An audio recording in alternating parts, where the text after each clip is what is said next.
All right. Hello, everyone. Am I audible, first of all? I hope you all can hear me.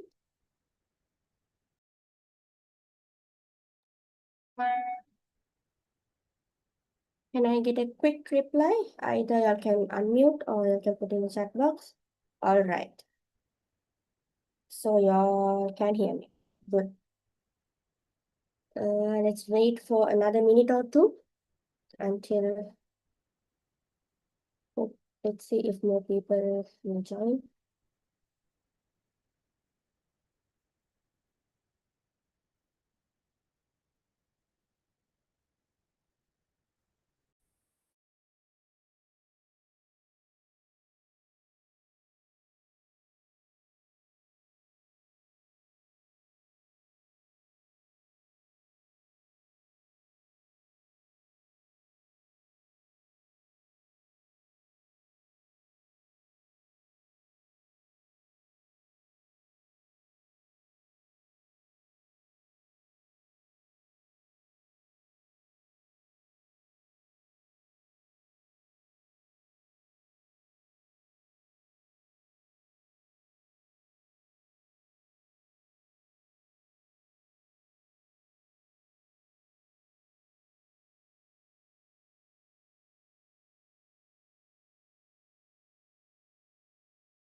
Okay. So, how are you all feeling? Are you all excited or, tired? Did you all go to any classes, in the evening? Hmm? So I would really welcome if you all can unmute, okay, so that we can be more interactive. But it's okay, you all can definitely put your text in the chat box as well. I'll be looking at that also. Okay. So yeah, are you tired? Are you excited? Or just join because it was a free session? Just join and see. Huh? Excited, right? So Hanim says, so Hanim, okay, so you're a boy, right? Just want to confirm.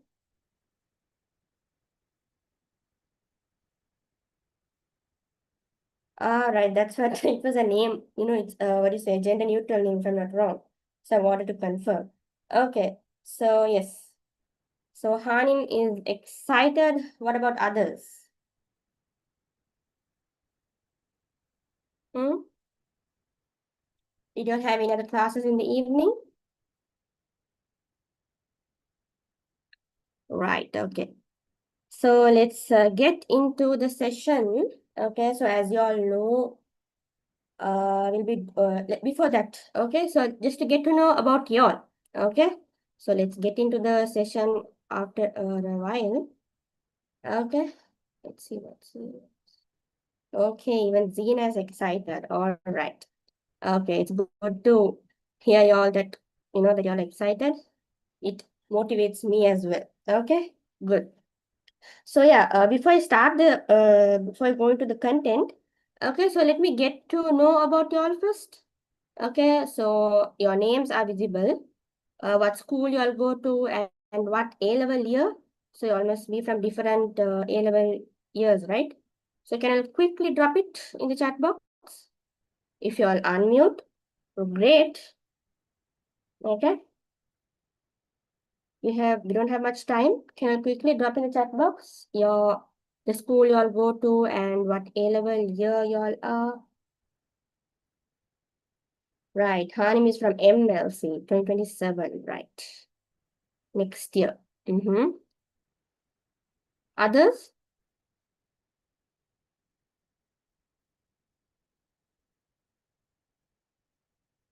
Okay, Zina is from Candy, 2027 A level, right? Do you have a Candy student?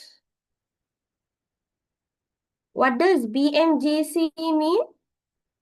I'm not quite familiar with schools there. Just curious. Okay, Yunus is a private candidate student. Oh, you're doing fast track, right, right. Okay.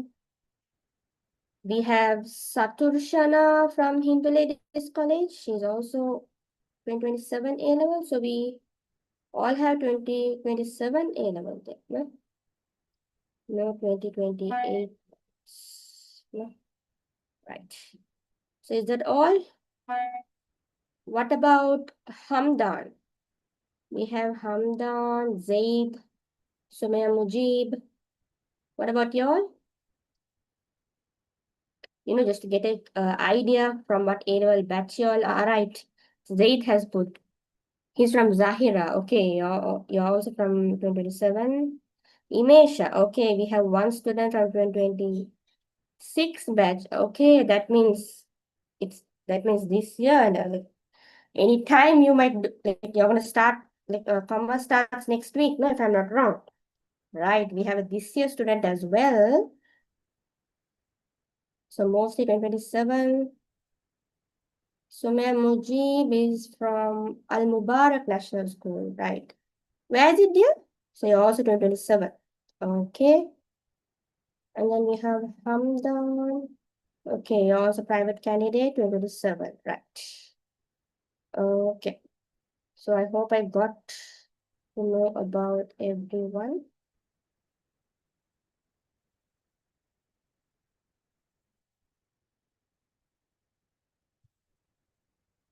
Right. So most of y'all are from 2027, no? So that means next year. So if y'all are doing next year, that means y'all are in grade 13 now, no? So y'all just started grade 13, am I right? I'm not quite sure of the government school, what do you mean, the schedule? Right, yes, y'all have just started grade 13. So that means y'all have covered this chapter, but it's totally all right. Y'all did this last year, no? So as humans, we would have forgotten. So you can consider this session as a revision of the whole chapter because, comparatively in grade 12, this is one of the, lengthy chapter, right?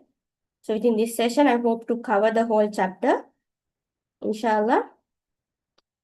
So you all also might get a quick revision, okay? So now that I got to know about y'all, about me, so as you know, you would have seen to the poster, I'm Hasna Hanan. And I did my A levels around 2 years back. So now 26. So yeah, 2 years back. And now I have started uni. I'm doing my degree in University of Colombo at the Faculty of Management and Finance. Okay, so I'm in my first year. So that's it about me. So with that, let's get into the session there. Okay.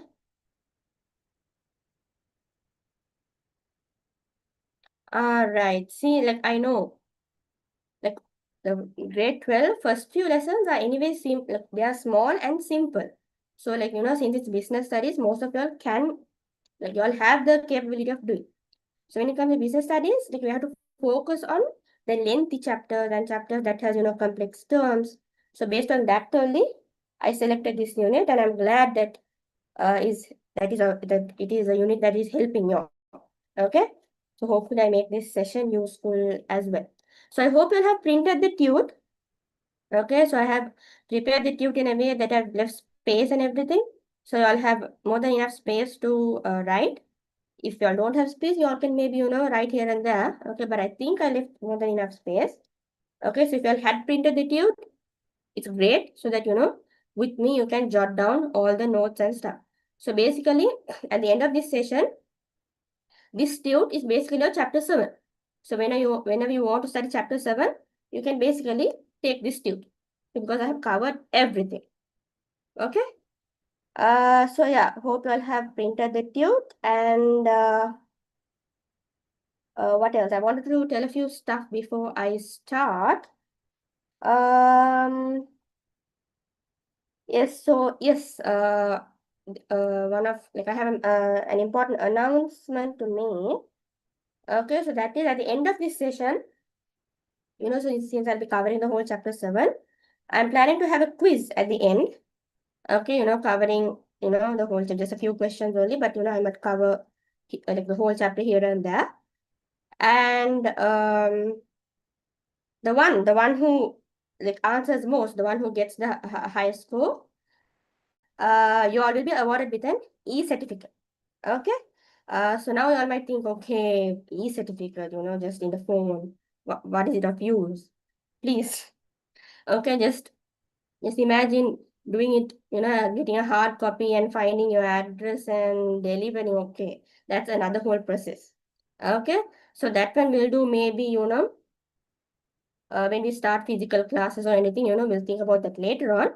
But for now, just to, hype you all up, like if you all do well in that quiz and the one who comes at the top, I will award you with an e-certificate. Okay, so the one who gets the highest score, I'll ask you all the details and I'll drop it to you.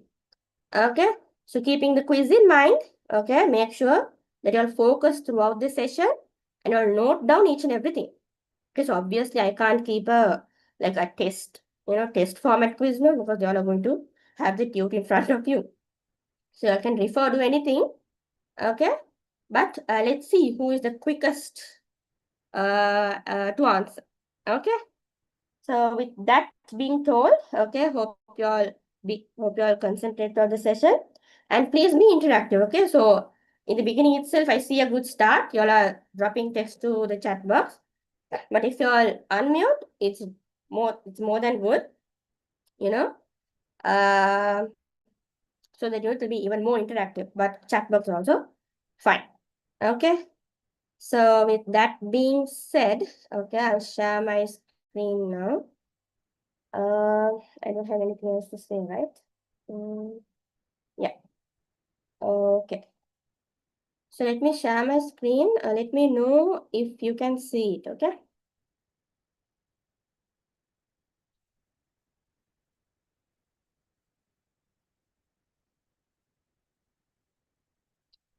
Okay, can I quickly drop in the chat box if you all can see my screen?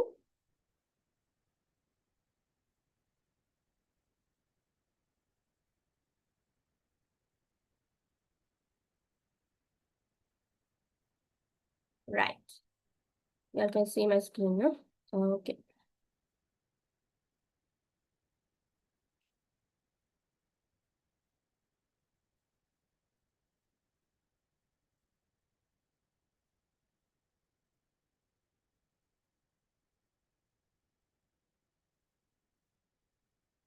Right. So as what is visible in the screen, okay, the chapter 7 is basically money and financial institutions. Okay. So basically what I have done is, because it's a bit of a lengthy chapter, no? So I divided this chapter into 4 sections. Okay, I made your life easier. Okay. I divided the chapter into 4 sections where 1, money, 2, financial institutions, 3, e-money, and the 4th, checks. Okay. So I have divided the chapter into 4 subcategories and we'll cover one by one. Okay. So yeah, reminder once again, be interactive. Okay, whenever I ask questions, you all can unmute and or drop it in the chat box. Okay, so actually I found a cool, a tool when I was preparing the presentation. So I really want to use it, but I can use it only if you reply. Okay, so I really hope you'll reply. Okay, you all can see what the tool is. Okay, so first and foremost, money. Let me.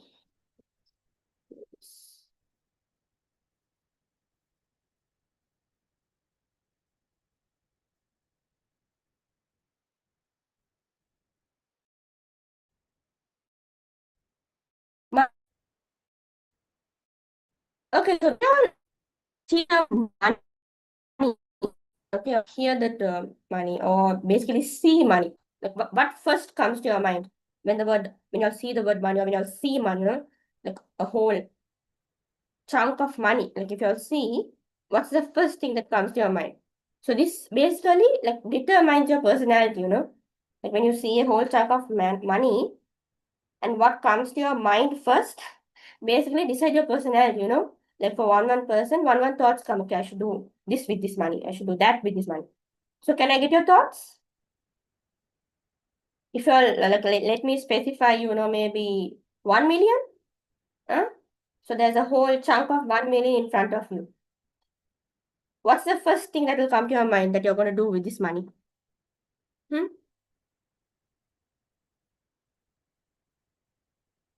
Invest. Okay, Hanim has said invest. That's quite a good answer. What do you say? A responsible answer. You know, most of the time people tend to go spend on something useless and waste it. So investing is actually smart. Her answer shows that she is a commerce student. You know, when you have a particular amount of money, okay, and you invest, you basically get the double of it in return. Like being risky is another story. Okay, but if you think at the positive side and like imagine it becomes successful, you will get double the amount. See, isn't that great? So that's a really great answer. What about others? What will you all do with 1 million? Mm-hmm.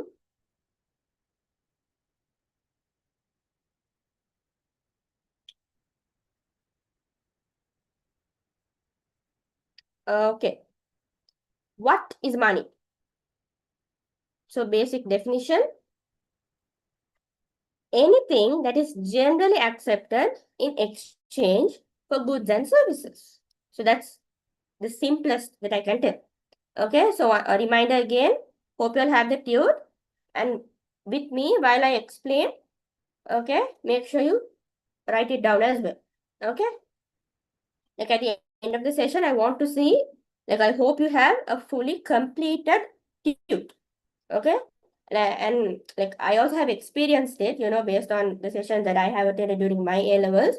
Like after the session, the satisfaction, like by seeing a completed tube with full of notes and short notes, you feel so satisfied. That's another feeling. Okay, so I really hope at the end of this session you feel like that. Okay, right. So basically, anything that is generally accepted in exchange for goods and services. Okay, so now whenever you want something, only by giving money, you can get a good, you can get a service. Okay, now why did this money come into action? Like, why did this money itself come? Okay, so this basically connects to a previous chapter. Can anyone tell? Let's see who is that genius who remembers whatever you studied last year. This connects to a previous chapter. Like, I think the very like among the first few chapters.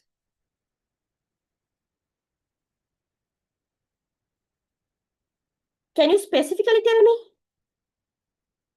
Like the subtopic? Yes, we learned about failure in barter system.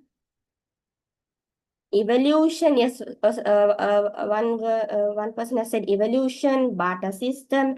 Yes, good. Like yeah, I think I'm not quite sure about the chapter specifically. I think it was unit 1 where we studied about evolution of money. How now in this present world with the technology of development, we are using e-money now because of the technology and everything. But how did it start? What was the base? Okay, that we studied in the very beginning. Yes, usage of money. And that we learned evolution. And how did this evolution happen? And someone else also had mentioned, uh, was it Sumaya Mujib? Okay, about barter system. Good. Okay. through this barter system only, this money itself came into action. So in the very beginning, when this barter system started, okay, so what was this barter system? So where we basically exchange goods to goods. Okay, I give you a banana and you give me an apple. You know, that's how barter system worked. But people started facing problem. What were those problems? Double coincidence of wants. Okay, now for example, now I also want apple. Like when both of the parties don't have the wants that they want, you know, you get it, right? And no proper exchange rate. Now when the goods I give is not worth as the goods that I receive. So even in such a situation also problem comes. And then problem of measurability.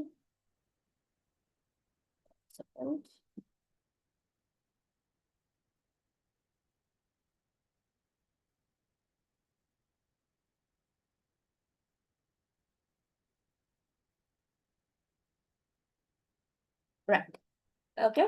So problem of measurability, we couldn't measure the goods properly, you know, because it was back then, there weren't anything, you know, not like now. And then the problem of storage, you know, the goods that we exchange, you know, when it comes to edible stuff, it can get spoiled after some time. Then those goods, we are, like, if it's something that we don't need and we keep it for a while, it can get spoiled. And it's going to, and we won't be able to exchange that also, and we are unable to get anything in return also. So because of these problems, the barter system failed. So like in the previous chapters, like how you studied through the evolution of money one after another. Okay, money came, and that's what we use now. Okay. So and then talk about characteristics of money. Okay, specifically. So when you take the money that we use now, okay, literally now it differs from country to country, but still when you take overall, like when it comes to country, like the money that each and every person use has this same characteristics. Okay, common acceptance. No matter what shop we go, they will accept whatever money we give. Okay, durability, not like this problem.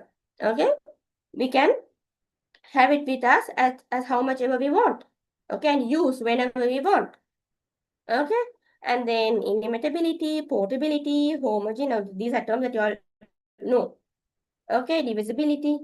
Okay, so these are like the unique characteristics that we can see in the money that we use in the present. Okay, moving on. Functions of money. Okay, so when it comes to functions of money, we can categorize them into how many? One, okay, obviously not one, two, three, four. How many categories can we divide into the functions of money?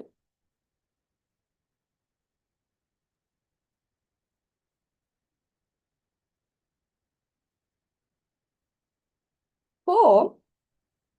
Okay, yes, what you said is right. Okay, you said you said with the subcategories together. Okay, now basically the four subcategories, we can divide them into two groups. Did you all know that? We can divide them now. You all would have already learned four subcategories. But those four subcategories, we can also divide them into two groups.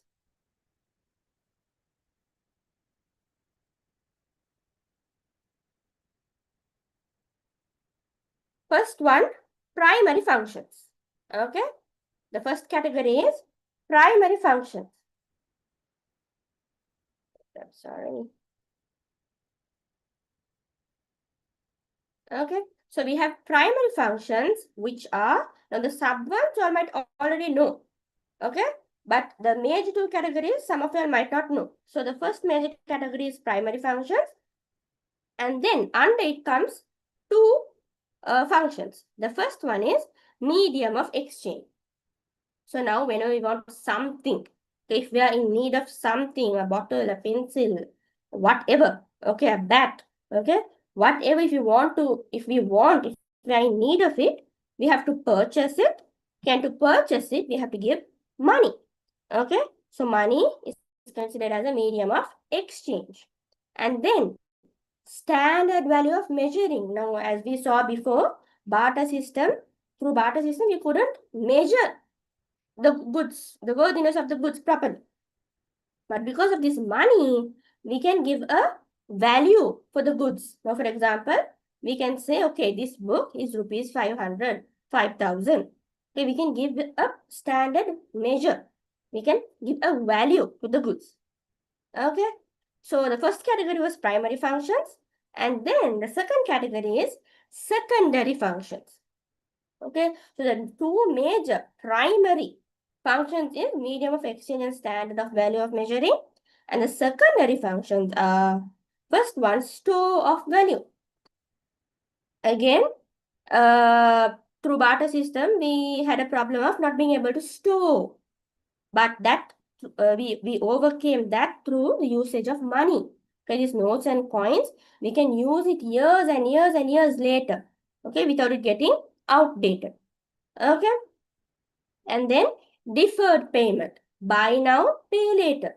So we have this, what do you say, a service where we can get the goods now and pay the money later.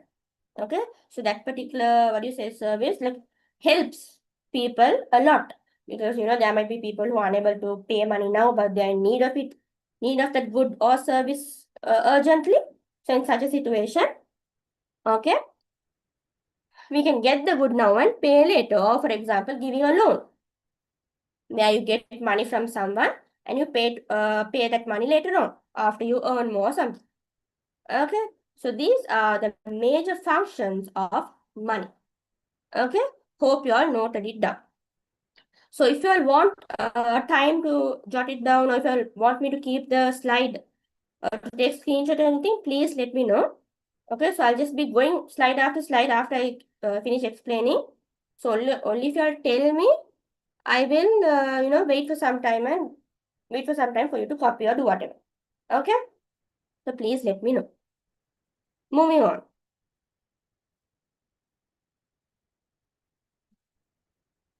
Types of money. So when it comes to money, okay, we have different types. Okay, so can anyone quickly put in the chat box? Like the five, now see, as you can see, we have 5 categories of money. Can anyone tell?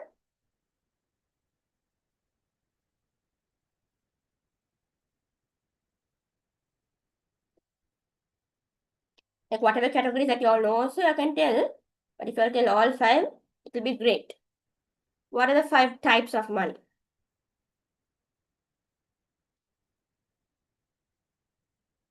Currency, bank money, good. Saturshana. So you have told 2. Okay, near money, good. Yes, good, Hanin, near money.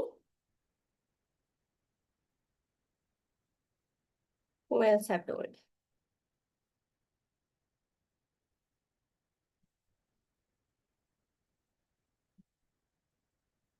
E-money, good. So I'm getting answers from everywhere, from everyone.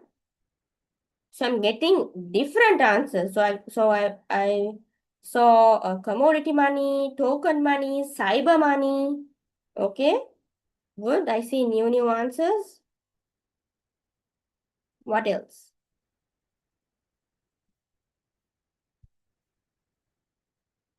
Yes, Pooria has said near money, bank money, fiat money. Okay, now fiat money is basically currency. Okay, currency, legal tender, fiat money, all mean the same, Saturshana. Okay, good. It's good that you know all the terms, because during like on your like for a paper they might mention any term and test you. So it's better that you know all the terms. Okay, good. I got answers from almost everyone. Okay, and all of you all answered the basic 5. Okay, and you all had mentioned the extra ones as well. Those like come under these 5 categories. Okay, so the major 5 category. Okay, first one, as everyone said, currency. Okay, which is also known as fiat money or legal tender. Then we have bank money. Everyone knows that. Near money, e-money, and cryptocurrency. Someone said cyber money, was it? I saw some cyber money or something. Okay, so maybe that can come under this if I'm not wrong. Okay, so cryptocurrency, which also means internet money. Okay, so now let's go through what each and every of it each and every money means. So basically, now currency you all know, okay, it's something that we use in day-to-day life. Okay, nothing new. Okay, so they are basically the notes and coins issued by CBSL. What is the full form of CBSL? I really hope there is no one not knowing. I really hope everyone knows. Okay, can you quickly tell me what is CBSL? Yes, Central Bank of Sri Lanka. Good, honey. Yes, Dean also has said Central Bank of Sri Lanka. If you all don't know, okay, then I don't know what to say. Right. I just asked, okay, to see if you all know. Right. Yeah, so they are basically notes and coins issued by the CBSL. And the second point, did you all know? Currency, the notes that we use, the notes and coins that we use, they are printed by De La Rue. Okay, so can you quickly take a note? Okay, so obviously you will have some at least 20 rupees with you all, right? Okay, so take a note, okay, like whatever note, and I want you to observe, okay, quickly observe the note, and this De La Rue is mentioned. Can you quickly go through and tell me?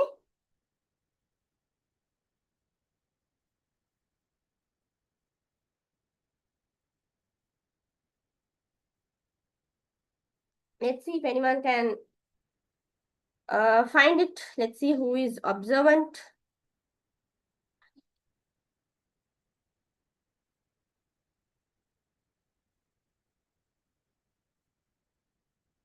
Let's see the one who tells first.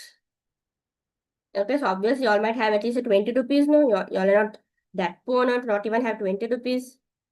Okay, like any note. Okay, quickly take and go through. Okay, like it's mentioned in very small letters, very tiny letters. Okay, so if you all can't see, I'll better put a specs. Okay, let's see who will tell first. So like there's a particular landmark you can sell. You can tell it's below something, above something, whatever. I hope you all got a note and you all are seeing, and I'm not waiting in vain. Anyone? You can all first tell me if you all are going through the note so that I can wait. If not, I can move on.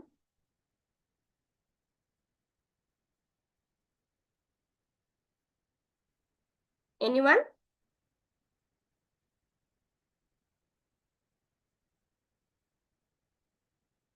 Good, Hanim. Hanim has said it's below the number printed. Good. See, it says De La Rue. So De La Rue is basically the place, the institution, whatever, that prints the currency, that prints the money. Okay. So I hope others found too. And yes, it has 100% liquidity. So liquidity means like how fast we can convert it into money. So currency, money in the sense into cash. So currency is basically in the form of cash. So obviously it will be 100% liquidity. Okay. So moving on to bank money. So this is also something that you all know. Okay, they are basically balances held in the demand deposits. Okay, another term, current accounts. Okay, so the money that we have in the bank basically. Okay, so when it comes to the liquidity of bank money, they less than currency, but more than mere money. Okay? The liquidity of bank money is less than currency, but more than near money. Okay, so just remember it that way. So it's nothing much in bank money. So moving on to near money. Okay, so near money, now bank money also in the form of cash only, it's in the bank. Okay, but when it comes to near money, they are assets that function as a store of value. Now, for example, if you go to the examples, fixed deposits, treasury bills, commercial papers. Now, they are basically in the form of documents and stuff now. So, that one we have to go through a particular procedure only and convert to cash. So, this fixed deposits, treasury bill, commercial papers are assets. When you do financial statements, you all record them under assets now. Okay, so they are assets which function as a store of value. Now in the form of this, we can store our money. Okay, and we can convert it into cash easily as well. Okay, so remember, near money is not cash. They are assets. Now, cash is also asset only, but it's in another form. Okay, so now these are, as you can see the examples, they are basically documents and everything. So through this, we can store the money. So having cash as notes at a house or wherever, it's very risky, right? Because if a thief barges in or anything, they can just simply take the money and go. But when you have it in form of documents, okay, so sometimes they won't even know that this is money basically. Okay, that's one thing. Okay, so let's say an educated thief barges into your house. Okay, uh, even then, even if he gets a hold of these papers, or you should be there to convert it to cash. Okay, like no one can easily go and convert the documents into cash easily. Okay, so the owner of it only should be there. So because of that, okay, through the form of near money, we can store our cash and then we can convert it easily as well. Okay, so moving on to e-money, which we mostly use nowadays. Okay, because of technological development. Okay, so now we see technological development in so many places, positive, negative impacts both are there, but we have to always make sure that we use it in a positive way. Okay, so when it comes to e-money, we have debit card, credit card. So about this, we will study in detail in the third subsection, if I'm not wrong. Okay, so these also you all know. They are cards that you'll use. Okay, and then moving on to cryptocurrency, which is also called as internet money. Okay, so maybe this is something new for you all. Okay, so some might know, some might not know.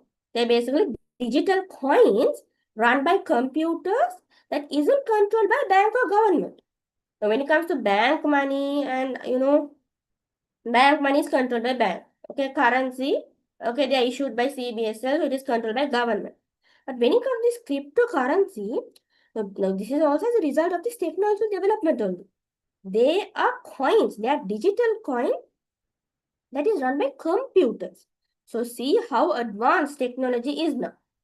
Okay, so now you would have heard Bitcoin, Dogecoin, NFTs. Okay, so this is not something that the bank or government is responsible. Okay, it's something that is done by the computers itself. Okay, that's why we also call it as internet money. Okay, and then coming back to this part, okay, under e-money, now we use cards now. Okay, so when we make payments, okay, so when making payments using cards, there should be a way of making the payment, right? Now, cash means we can directly give the cash. But when it comes to card payment, there has to be what do you say, like a pathway, in which we can make the payment.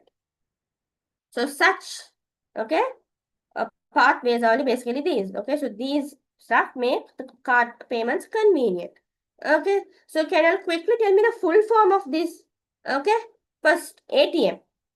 Quick. What's ATM? What's the full form of ATM? You should know. Full form of ATM? Automated teller machine. Good. ADM? Good, Hanim. What's ADM? Good, Zina. Yes, it is automated teller machine. Next one, ADM. Yes, automated deposit machine. Good, Zina. Saturshana also has said automatic deposit machine. Purya as well. Moving on to CDM. What's CDM? Check deposit machine. Good, Saturshana. Okay. And then, so these are ways in which we can make our card payments. Okay. Yes, even Zina has said check deposit machine. Good. And then we have a telebanking, internet banking, television banking. There's so many bankings out there as well. Okay. And then the last one, EFTPOS. Okay, this is quite long, but let's see who knows.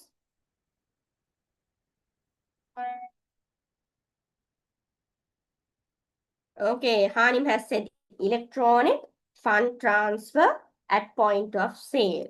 Good. Yes, even Zina has said good. It's good. Like, I'm glad that you all know. Okay.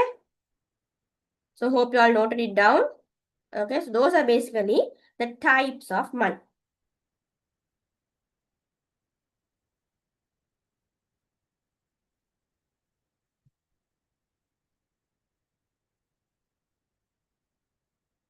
So with that, basically, the section money is done. Okay. So I hope that you all have noted down everything under that section. Okay.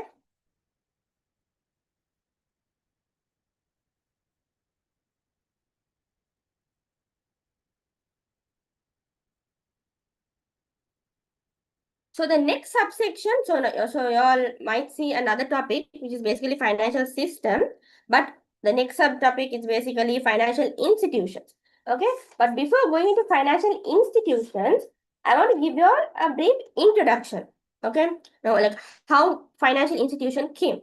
So this particular topic I didn't include in your tune, but you all are more than welcome to take a full scap or anything and jot this section down.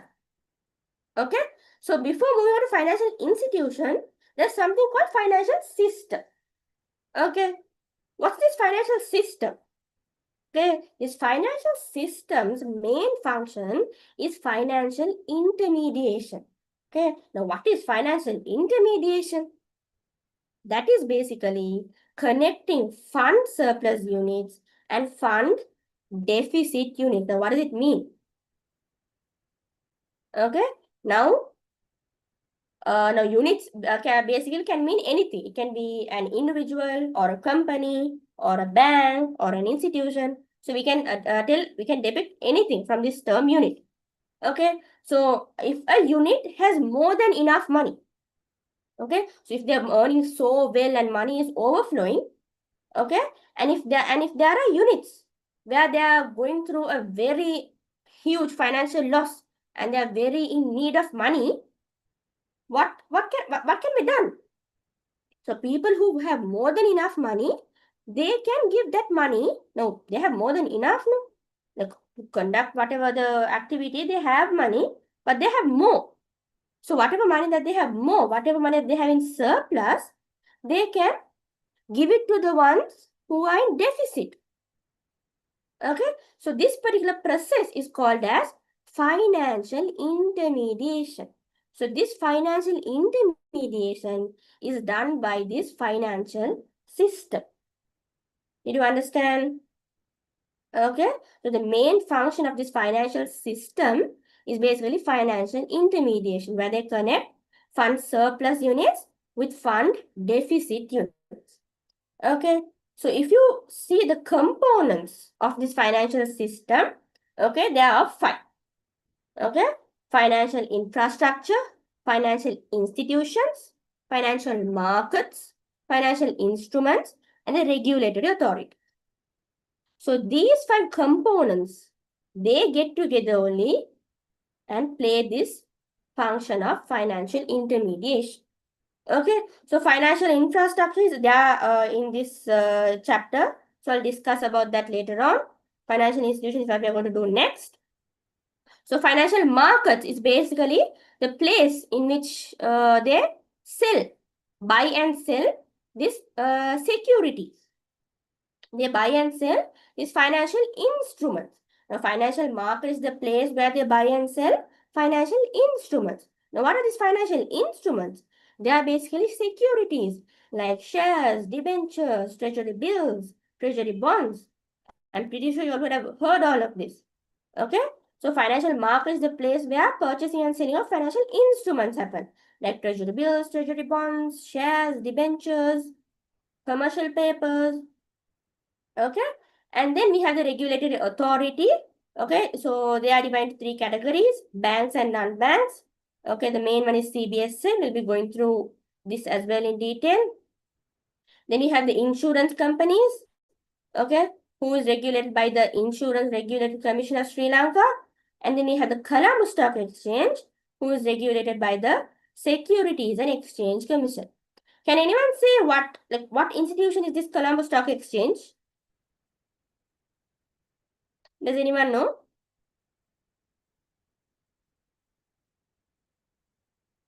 Anyone know what CSC does? Like, what do we do in CSC? Colombo Stock Exchange. What happens? Anyone?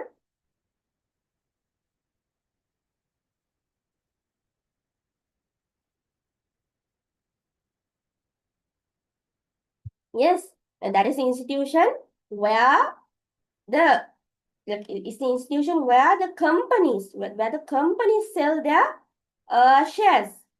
So it's like a platform where the companies come and sell their shares, and then the other investors they come and purchase. Okay, so it's like a main platform where the companies, public limited companies, sell their shares. Okay, where they put their shares on sale. So that's like a small brief introduction before going to financial institution. Okay, so I hope you all have noted this down.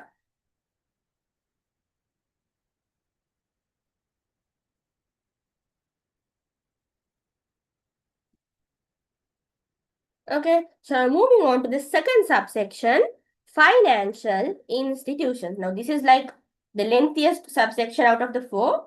So, hope you all are concentrating. Okay, so I hope you all are with me. Okay, so now the next subsection, financial institutions. Okay, so now before I go into it, can anyone tell me into how many categories can we divide these financial institutions? Can someone quickly drop a message in the chat box? Into how many categories can we divide? And can you name those four categories as well? Into how many categories can we divide financial institutions and what are they for?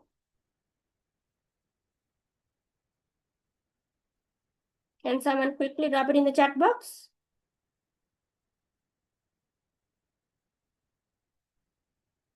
Yes, good, Saturshana. Into four categories. Can you quickly tell me what those four categories are as well?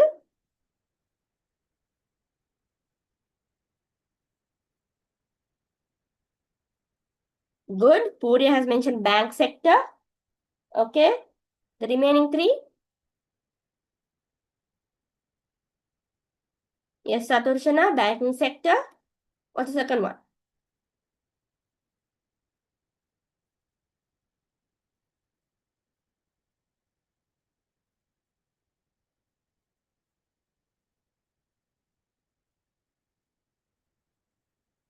Good. Other financial institutions that accept deposit. Third category? Yes, Puri has mentioned other financial institutions that accept deposits. Specialized financial institutions. What's the fourth one? Yes, specialized financial institution. Good, Saturshana. What's the last category? Contracted savings institution or contractual savings institution. Good. Okay, so those are the four main categories of financial institutions. And now we'll go through one by one.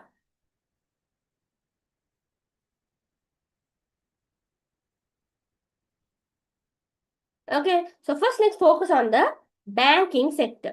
So under the banking sector, first and foremost, we have CBSL, which is Central Bank of Sri Lanka. Okay, so when it comes to CBSL, Central Bank of Sri Lanka, it is the principal institution that represents the government to implement the financial policy. Okay, so now there's some, now we voted, chose a president, and there's a government going on. But the one who is responsible to implement the financial policy in the country is the Central Bank of Sri Lanka. Okay, the government does not do it. Okay, on behalf of the government, the Central Bank of Sri Lanka does the job of implementing the financial policy. Okay, so then we have the founder governor, John Exter. It was established on 28 August 1950. Okay, it was established under the Monetary Act number 58 of 1949, and the CBSL board. So the board of directors, the one who carry out the management activity of the institution basically, can be divided into two, the governing board and the monetary policy board. Okay, can be divided into two boards, governing board and monetary policy board. Okay.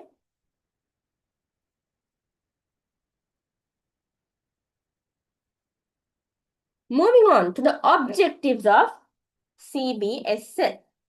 Okay. So again, can anyone say me the two main objectives of CBSL? Can you quickly drop in the chat box? What are the two main objectives of CBSL?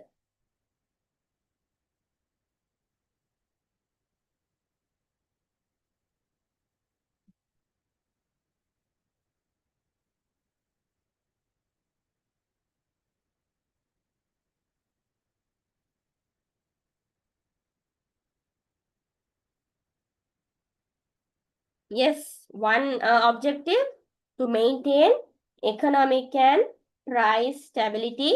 Good, Saturshana. What's the other one? Yes, so Sumya Mujib has mentioned it short and sweet. Financial system stability and price stability. Okay, exactly. Okay, and to maintain the stability of the financial system. Good, Saturshana. So basically, okay, so all of it meant the same. So so you all mentioned what the objective is. So basically, you're talking to tested what is the core objective of CBSL. Okay, so they can specify and ask. So basically, the objective of CBSL, we can divide it as core objective, okay, which is basically to achieve and maintain the domestic price stability, as you all mentioned. And the other objective is to secure the financial system stability. Okay, so make sure you all know this as well. Okay, to maintaining the price stability is the core objective, while securing the financial system ability is the other objective. Okay, moving on. Activities. So what are the services, activities done by CBSL? Okay, so again, the activities done by CBSL can be divided into two. The first one, the main activity. The first one, the main activities. So what are the main activities done by CBSL? Basically these, okay, as we mentioned, okay, we discussed it was the principal institution that represented the government to implement the financial policy. So financial policy, so all of these policies and everything are the main activities of CBSL.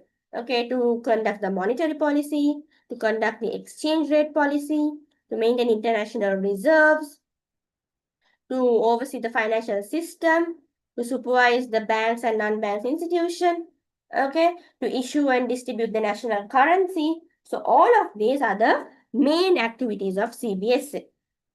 Okay, the other category is the agency activities. Okay, so the agency activities are these: public debt management, foreign exchange management, rural loan schemes for microfinance for SMEs, for small and medium scale businesses. They give rural loan. The custodian of EPF. Okay, this is an important point. They can test you, no? They will test you from hidden places, no? Okay, so the CBSL is the custodian of the of EPF. What is EPF? Can someone quickly say what EPF what's the full form of EPF? The reason I'm asking, this the full form of the standard words is because as you know, you would have done past papers. There's a section in the short answer where they give and tell you all to write the full form. Okay, so yes, employee provident fund. Good. So there's another one similar to this. Do you all know? We have EPF and what's the other one?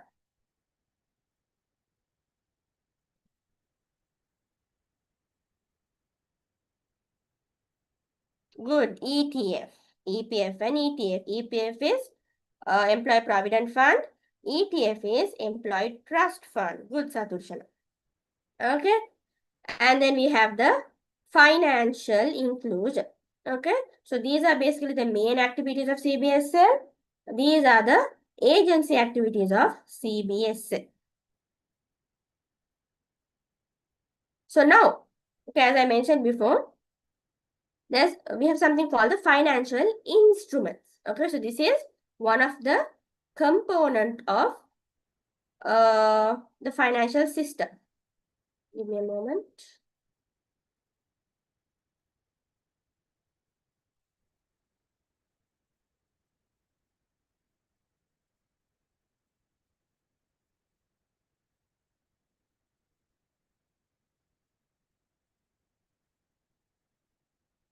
Right, yes, okay. So this financial infrastructure was one of the components of the financial system. Okay. So going to the financial infrastructures, the first and foremost is we have slips. Okay. So please make note of the full forms. Okay. You all can get tested under that short answer question. Okay. Sri Lanka Interbank Payment System. So what is this slips? Okay. So this slips is basically a computer system which facilitates interbank transactions within Sri Lanka only. Okay, we can do transactions within bank to transfer money within bank, but in Sri Lanka only, within banks in Sri Lanka only. Now see, now if now here Ahmad is transferring 10,000 to Raj. So Ahmad has his account in Sampath Bank. Raj has his account in People's Bank. So as you know, these are two banks in Sri Lanka. Okay, so to transfer money within Sri Lanka, within banks in Sri Lanka, okay, the computer system used is slips. And the other main important point is to transfer low value. Okay, slips is used to transfer low value transactions. Okay, so like I have mentioned in this next point, transactions up to 5 million only. Okay, only up to 5 million we can transfer through these slips. Okay, so but we can transfer quickly. Okay, so up to 5 million, okay, low value amount, okay, we can transfer quickly through this computer system slips. Okay, so this slips, okay, it is managed by Lanka Clear Private Limited, Private Co-Limited, okay, and is jointly owned by CBSL and commercial banks. Okay, so the services, the activities done by these slips, okay, they exchange this check and bank drafts and calculate the net balance, okay, and they, this Lanka Clear Private Co Limited, they exchange this check bank drafts and they calculate the net balance, and they keep the CBSL and all the banks informed on what's happening in this computer system. Okay, so that's about slips. Moving on to RTGS, okay, real-time gross settlement system. Now, slips was value transferred, low value quickly. So, this is basically the opposite. This is a computer system for interbank transactions within Sri Lanka only, but to transfer high value quickly. So, through slips, you are able to transfer only low value. But through RTGS, you can transfer high value. So basically more than 5 million. So slips only until 5 million. No? So RTGS, more than 5 million, you can transfer quickly. So that's like a special feature. So this is the only national payment system for high value transactions. In order to transfer high value amount within banks in Sri Lanka, this RTGS is the only national payment system. So basically, Kasun, who has an account in Sampath Bank, okay, can transfer to Danit, who has an account in People's Bank, quickly, okay, an amount of 10 million, okay, through this RTGS system. Okay, hope you all are clear. Moving on to the next one, SWIFT. Okay, so SWIFT means Society for Worldwide Interbank Financial Telecommunication. So from the word we can, so from this term worldwide, we can understand now SWIFT and RTGS was something that's within Sri Lanka only, within the transactions, within the country only. But what if a situation arises where you have to transfer money to a person outside Sri Lanka? That's where SWIFT comes. Okay, so when it comes to SWIFT, this is where you can engage in transaction within banks internationally. So any amount, whether it's a low amount, high amount, we can transfer quickly through this SWIFT computerized system.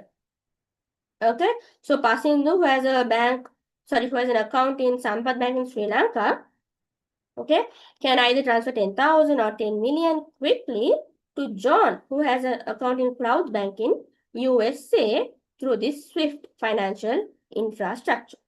Okay, so it embraces financial markets across the world. Okay, so anywhere in the world, it can engage in this financial market, and we can do any kind of foreign transaction, no matter what currency it is. We can engage in the transaction. Okay, so that's about SWIFT. So with that, so this is basically like a summary. Okay, so listen carefully. Okay, this is something that's important. So we studied about RTGS. Okay, so before moving on to that, okay, there are two financial infrastructures called Scriptless Security Settle System, SSSS, and Scriptless Securities Deposit System, SSDS. Okay, so these are financial infrastructure where we can do paperless transactions to buy and sell government security. Okay, to buy and sell government securities, we can engage in paperless transactions through this financial infrastructure. Okay, so this settle system and deposit system together, okay, they are called as Lanka Secure. Okay, together they are called as Lanka Secure. So this Lanka Secure, okay, remember, Lanka Secure is a combination of these two. So Lanka Secure plus RTGS. This is the computer system where we used to engage in transactions within Sri Lankan banks of high value. Okay, so both of these together, we call it as Lanka Settle or systematically important payment system. So they can either mention either one of these and ask. So the technical term is Lanka Settle, which is basically systematically important payment systems. So RTGS, we basically use papers and documents and stuff to do the transaction. Lanka Secure to do paperless transaction. So both of them together, we call it as Lanka Settle. Okay. And then moving on to Lanka Clear, they are basically the institution who is the clearing house of slips. So slips was the financial infrastructure where we did transactions among Sri Lankan banks of low value. Okay, so the clearing house of slips is Lanka Clear. And this Lanka Clear, they introduced a card in order to do transactions, which is called as Lanka Pay. Okay, and then apart from that, we have other retail payment system. Okay, we have other retail payment system like SITS. Okay, so make sure you have a note of the full form. Okay, these are places where they can test you. Okay, then we have slips. which we discussed, where we can do retail payment. Okay, so low value, now retail means low value. Okay, so now to do low valued payments, okay, we have SITs, so this is related to check. Then we have slips, then we have the US dollar, Sri Lanka Interbank, US dollar payment system, we have the ACFTS. Okay, so make a note of all this.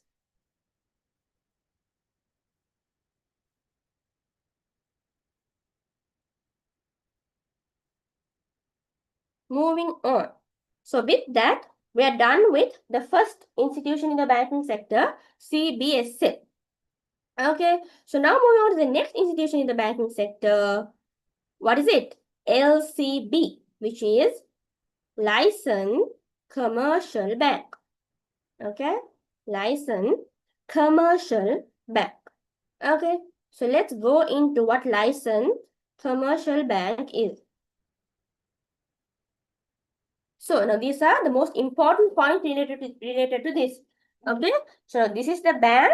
This is the only bank which can operate current account. Now why am I specifying that this is the only bank that can operate current account? Is there any bank which cannot operate current account?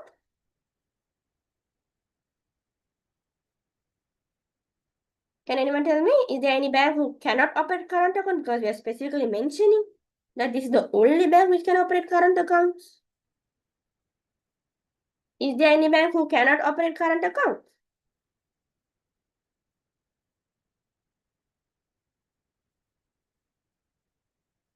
Anyone?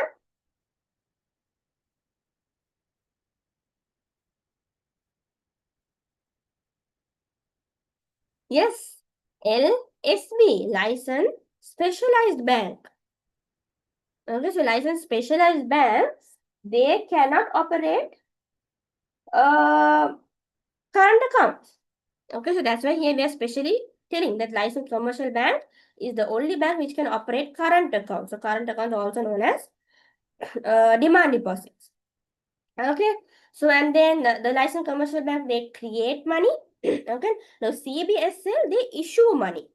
Okay, so make a note. CBSL is the institution that issues money, while LCB creates money. Okay, and then they are registered under the Banking Act number 30 of 1988. Okay, so examples of licensed commercial bank is BOC, People's Bank, Sampath, Commercial, HNV. Now these are banks that we are familiar. Okay, so BOC and People's are government sector banks, while Sampath, Commercial, HNB and all are private sector banks. Okay, so moving on to the facilities provided by the licensed commercial bank. Okay, so basically, first they give facility related to deposits, and then they give facilities related to lending. So when it comes to deposits, they have three kinds of deposits: current account, savings account, fixed deposits. When it comes to lending, okay, there are two kinds of services: overdraft, which is basically permanent and temporary, and then we have loans, where they give business and consumer loan. So let's see in detail what these facilities are. So when it comes to deposit related facility, okay, the first one we have the current account. So when it comes to current account, we know LCB is the only bank which can operate current account. So this is the only account, okay, where we can do transactions with checks and are not entitled to interest. Okay, now this is important.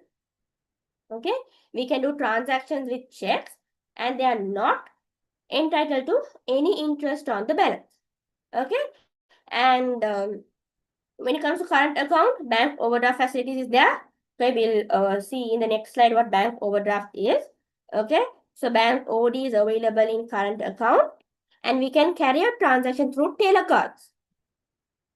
Okay, so through telecards, we can carry out transactions in the current account. So moving on to saving account. Okay, so this is why was this account itself introduced? With the purpose of encouraging savings. Okay, now people as humans, Whenever they get money, they spend, they waste. Okay, so this savings account was introduced with the purpose of encouraging saving. So people can put money into that saving account and save money and use it later on. Okay, but this account, this saving account accumulates interest on the balance. Now they save money for a particular period of time now. So for that period of time, interest is charged on the balance. Okay, so we can deposit and withdraw money. Okay, and through savings account also we can do transaction through teller cards. Okay, and the last one, fixed deposit. This is basically a deposit where a fixed sum of money, okay, we deposit a fixed sum of money for a fixed period. Now look at how it's mentioned. A fixed sum of money for a fixed period, attracting a fixed rate of interest. So you have a particular fixed amount of money.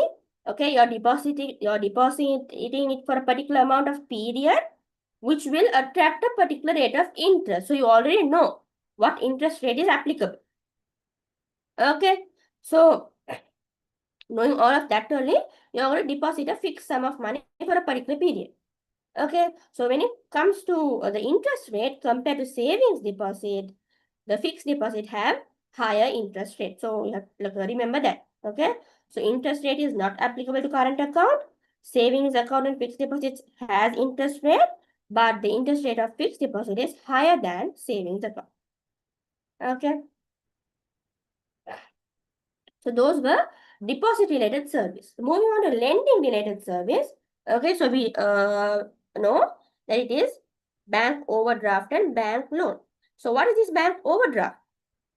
It is basically, okay, through the approval of the commercial bank, okay, that it gives the approval to the current account holder of a commercial bank to issue check up to a specified value over and above the balance. Now, for example, if your account has only 10,000 and you are in a situation, in an emergency situation where you have to pay 12,000, but in your bank account there's only 10,000. So what will the commercial bank do? Okay, you along with this 10,000 in your bank account, we will add another 2,000 and transfer since it's an emergency, but later on you have to pay this back. So it's like a form of lending, right? So it's like a form of liability. It's a form of lending. So this 2,000 which the bank pays on behalf of us during that situation, after some time you have to pay it back. Okay, so since it's like a service, given to us by the bank during the emergency situation, the bank charges the interest for it. Okay, the bank charges an interest for it. So when it comes to bank OD, we have permanent bank OD and temporary bank OD. So permanent bank OD means that it continuously happens. Like we have allowed, okay, whenever there's a situation, you have to pay more than the available amount, okay, let it automatically happen. So for this, in order to gain this facility, the account holders have to keep some sort of assets as security. Now overdraft, like when the bank pays, we have to pay it back now. So when it continuously happens and a particular amount, gets collected to pay back, and what if the account holder is unable to pay? So in such a situation, the bank will seize the assets. So that's why they take it as security. Okay, so temporary bank OD is like whenever needed. So at that particular emergency moment, okay, the bank will will pay on behalf of us, and we have to pay it back within a few days. Okay, so for that, keeping assets as security not needed because within few days you have to pay it back. Okay, so when it comes to bank loan, which is the other service of lending, we know where the bank gives money. Okay, so with the condition of repayment. Okay, so with the condition that we will repay within a particular period, okay, in installments or together, however we want, and with a rate of interest as well. So this is like a service done by the bank, So the bank has to earn something for whatever the service they do. So that earning that the bank does is only interest. They charge interest. Okay, so with the condition of repaying within a particular period with installments with a fixed interest rate, so the bank giving us money. Okay, like not only money, like in any kind of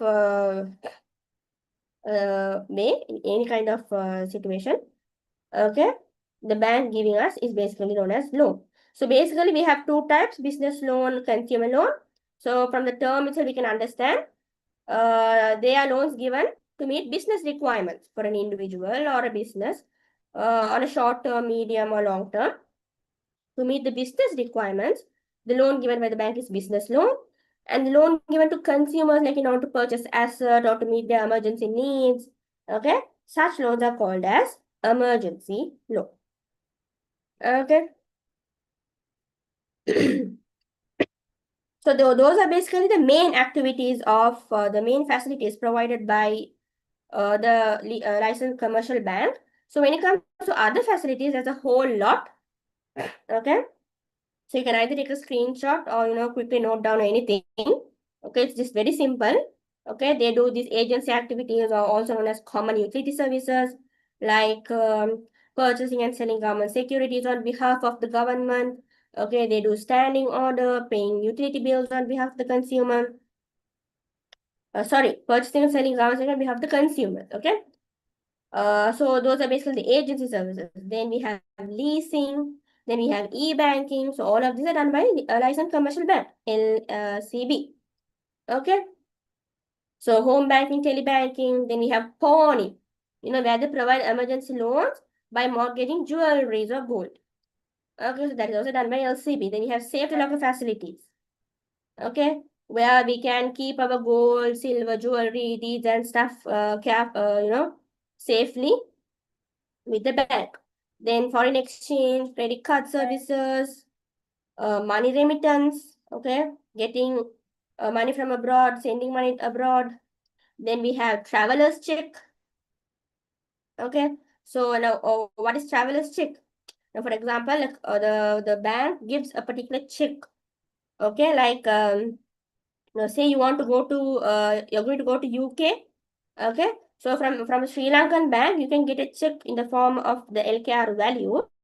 So what you can do is after like you can go to after going to UK, you can go to a bank there and get it encashed in their particular currency. Okay, so now ours was in LKR. Okay, and we can convert into their particular currency and encash it. Okay, so it's safe as well than carrying out the real cash and going and changing it to their dollars or anything. Okay, taking and going to the traveler's check is more safe. Okay, so this is given by LCB. Then they also provide automated bank services. They also provide this letter of credit. So this is something that I'll study in detail in the trade chapter, if I'm not wrong, the last chapter of grade 12. Okay, where you have to send it to the exporter, and then other services like bank insurance, e-channeling, e-billing, and ATM. Okay, so when you go on the road, you can see one bank would have put one ATM. Okay, so those are also facilities given to us by LCB. So with that, LCB is done. Okay, so what it is, the services, all of that we have covered. Okay, moving on to next, the last one in the banking sector, licensed specialized bank, LSB. So as we discussed before, LSB cannot operate current accounts. This is like an important feature. Okay, now they cannot operate current accounts, but they can operate savings and fixed deposits. Now we learned three types of deposits now: current account, savings account, and fixed deposits. So current accounts, the LSB can't operate, but savings account and fixed deposits can be done operated by LSB. Okay, so this is also registered by under the Bank Act. Okay, so examples of LSB.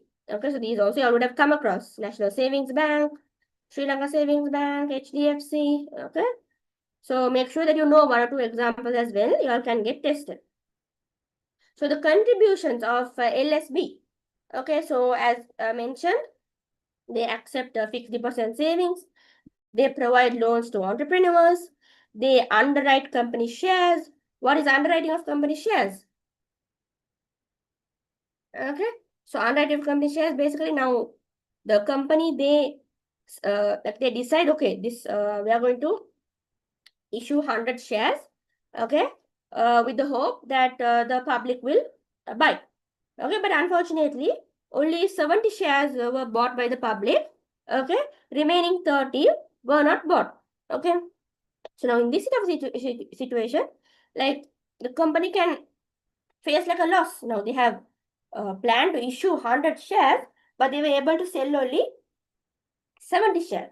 So in such a situation, what this LSB will do, whatever the remaining 30 shares, they will come and buy. Okay, in order to, it's like a form of service. Now these are contributions by LSB.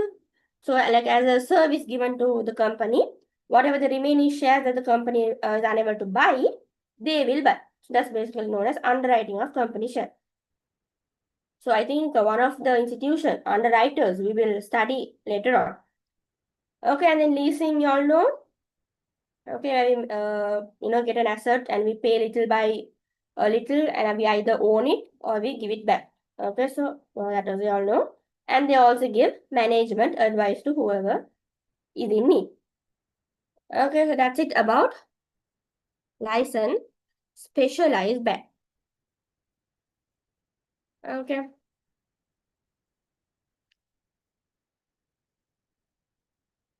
So with that, the banking sector of the financial institutions is done. So let me pause a bit. Did you all understand what that was done so far? Are you all clear? Have you all noted whatever that was explained? Can I quickly get a reply? I hope you all are with me and not sleeping or anything. Can I quickly get a confirmation that you all are with me and you all have been noting down and you all are awake? Once you have been active, can I get a quick reply from you all?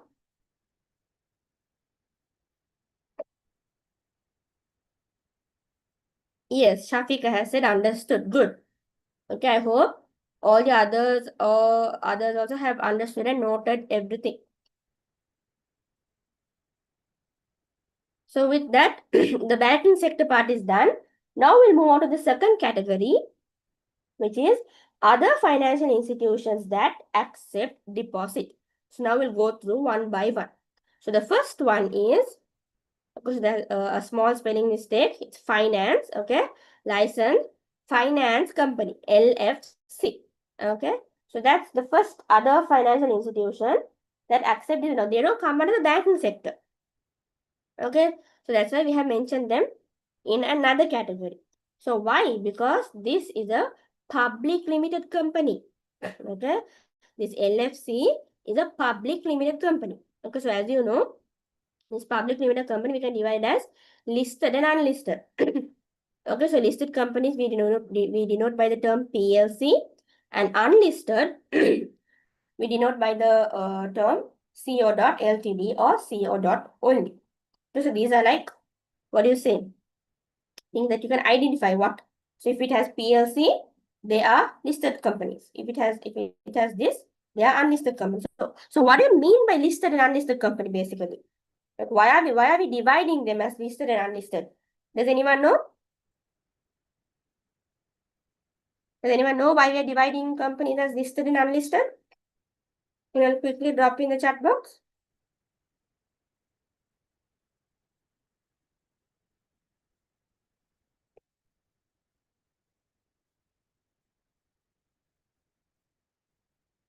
I hope at least one person knows.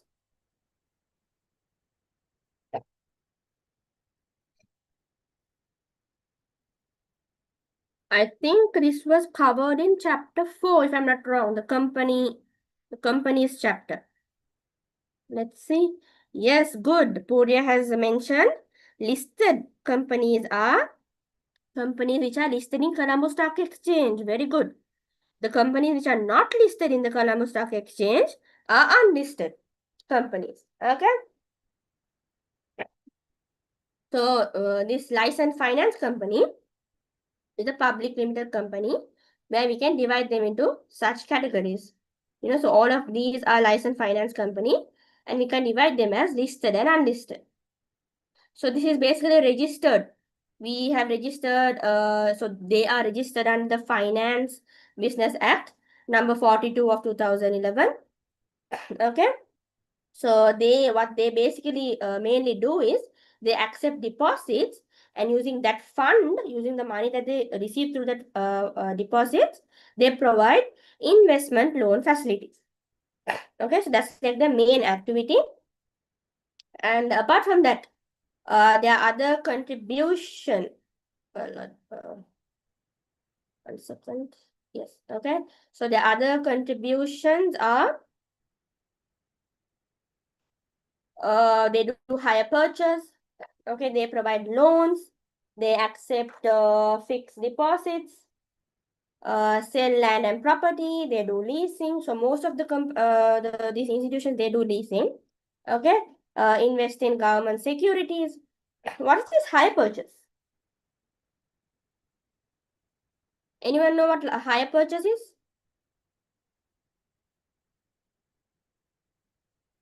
Now, leasing is basically where you make a down payment.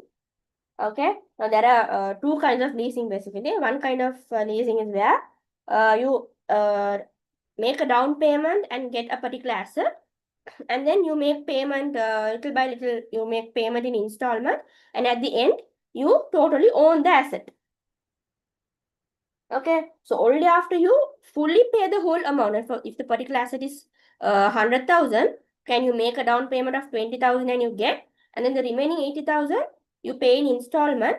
Only after you fully pay the 80,000 and fully complete the payment of 100,000, you will own the asset. That's one kind of leasing. Okay, that's called finance leasing. Okay. When it comes to hire purchase, okay, so hire purchase is also where we take an asset and we make a down payment, and we also make the remaining payments at the like afterwards. But the difference is now leasing, only after you make the full amount, you at the end only you own the asset. But through hire purchase, when you make the payment itself, when you make the down payment itself, you will own the asset. Okay, you will own the asset legally as soon as you make the down payment itself. So that's like the difference between those two. So when it comes to leasing, finance leasing is where at the end you own the asset after paying. Operating leasing is the other kind where you take the asset to use for a particular period, and while using you will make the payment in installments, and then after using for a particular period you will give the asset back. Okay, so for example, like you say, like you this big construction, what do you say, vehicles and stuff. I don't know what I don't know the specific terms, but so if a person is constructing a building or something, okay, they want that vehicle only during the period when they construct the building. So they want that particular vehicle or something only for that particular period. So after that, why would they need that vehicle? So only for that particular period, through operating lease, they will take and they give it back. Okay. So I think we will learn more about leasing later on. Okay. So it's like a quick introduction. Okay. So so that was licensed finance company. Now CRB, Cooperative Rural Bank. Okay. The next other financial institution that accept deposits. So when it comes to CRB, okay, their main activity, okay, they accept this fixed deposits and savings account. So like you would have noticed, only fixed deposit and savings account is getting repeated again and again. Okay, current account can only be operated by licensed commercial bank. Okay, so when Cooperative Rural Bank, they accept this fixed deposit and savings account, and using that fund, they give loans to the members of the bank. Okay, to the members of this institution, they give loans by accepting deposits from members and non-members. So members also will give these deposits. Non-members also will give. Okay, and the loans are given to its members only. So basically, this is the banking sector of the multi-purpose cooperative society. So you would have come across, this Mahargama Multipurpose Cooperative Society, one place there will be cooperative societies. In the what is say in the institution chapter you have studied, I think chapter 4. Okay, cooperative societies where like they sell stuff at low price, and stuff like that. So the banking sector of these institutions is basically CRB, Cooperative Rural Bank. So their contributions are basically they get fixed deposits and saving deposits from members and non-members. Okay, and they give loans to its members. Okay, they also do pawning activities, and they provide loans to do activities like agriculture, manufacturing, industrial, marketing facility. Now these are fields that what do you say now, because of the technological development and stuff, like everyone is focusing on developing this what do you say, like working in this like very highly developed institutions and companies, and everyone wants jobs in big companies. Okay, so as a result of that, okay, these sections are getting ignored. Okay, so these cooperative rural banks only will provide financial facility to this section for their development. Okay, and they also popularize the co-op lifestyle, the cooperative lifestyle among the villagers. Okay, so that's it about the cooperative rural banks. So moving on to the next institution, which is SANASA. So SANASA, you all would have come across this term. It is basically Thrift and Credit Cooperative Society. Okay, so what happens in SANASA basically? Okay, so they are basically registered under the Cooperative Act. Okay, under the Cooperative Commissioner, it is registered under the Cooperative Act. So what happens is they have a particular amount of saving. So by conducting the institution, they have a particular amount of savings, and they also have this membership shares.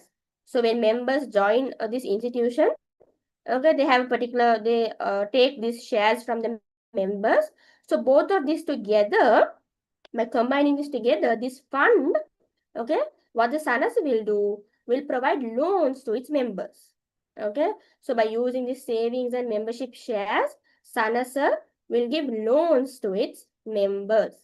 Okay, so there are two main objectives, okay, to encourage savings, which is basically done here, and to provide loans to the members.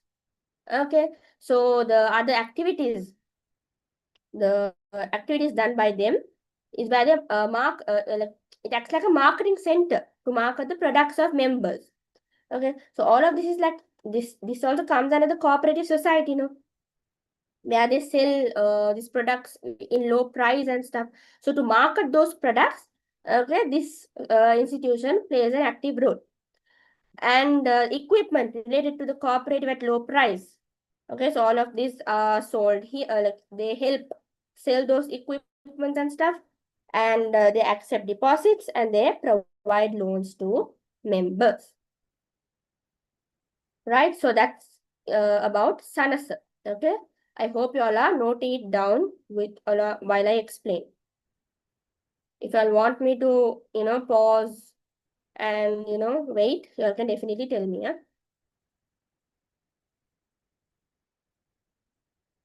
So examples of this SANAS, Thrift and Credit Cooperative Societies, Nelum Kulama SANAS Society, Attanagala SANAS. Look, for one place, they have these SANAS societies. Okay.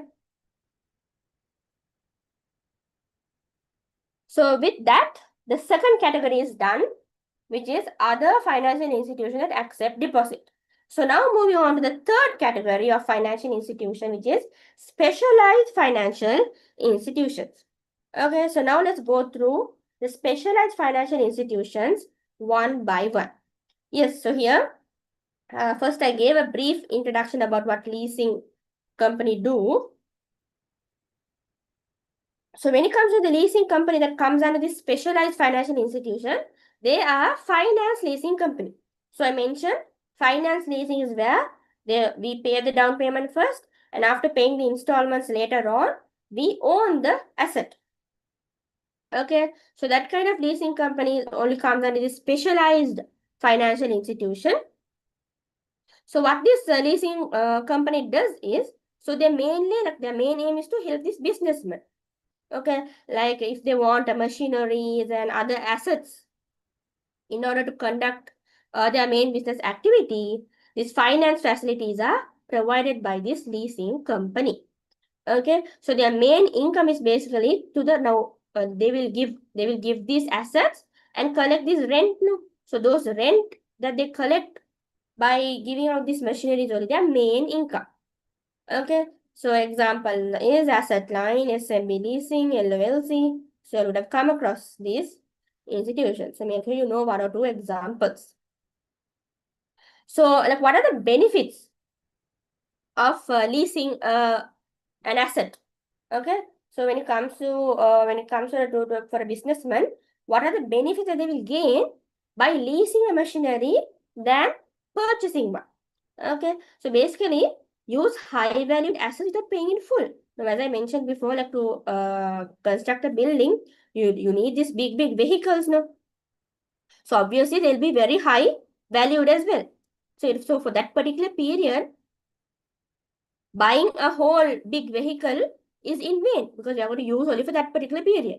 So we can use those high valued assets without paying in full. Now, purchasing by paying the amount in full and getting, okay, is in vain. So through leasing, we can pay a particular amount, use it and then give it back if we want. So we can use high valued assets without paying in full. And lease installment is tax free. Okay, the installment that we pay in lease is not subjected to tax. Okay, and we earn higher returns. Okay, we can earn higher returns and it is recorded as a liability. Okay, because since we are liable to pay the installments, okay, we are liable to give back the asset. Okay, and sales and lease back agreements. So these agreements are also things that are beneficial when it comes to the point of view of businessmen. Okay, so that's it basically about leasing company, which comes under specialized financial institution. So moving on to the next specialized financial institution, which is primary dealers. Who are these primary dealers? So before moving on to who these primary dealers are, so what is CBSL, the Central Bank of Sri Lanka, in order to cover their short-term financial activity, in order to engage in their short-term activity. So when they are in need of short-term financial assistance, okay, they issue treasury bills. So T-bills means treasury bills. So the CBSL, they sell, okay, they issue these T-bills in in a short period of time in order to obtain short-term financial assistance. Okay, so in order to gain a long-term financial facility, they issue treasury bonds, T-bonds. Okay, so the CBSL, they issue T-bills in order to cover their short-term financial activities.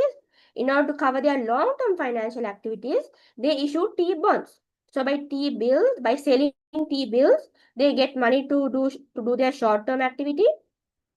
By selling T-bonds, they can do their long-term whatever financial related activities.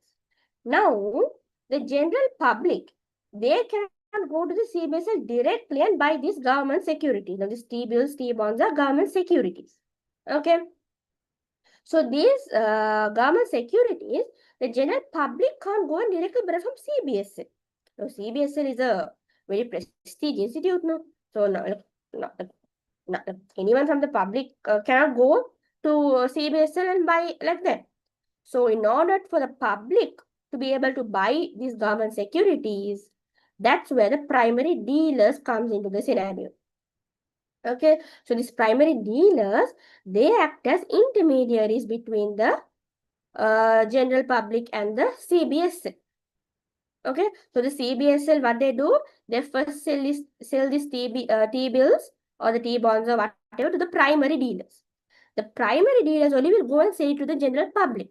So the general public will pay money, no? So the general public will pay the money to the primary dealers. So the primary dealers only will go and give the relevant money to the CBS.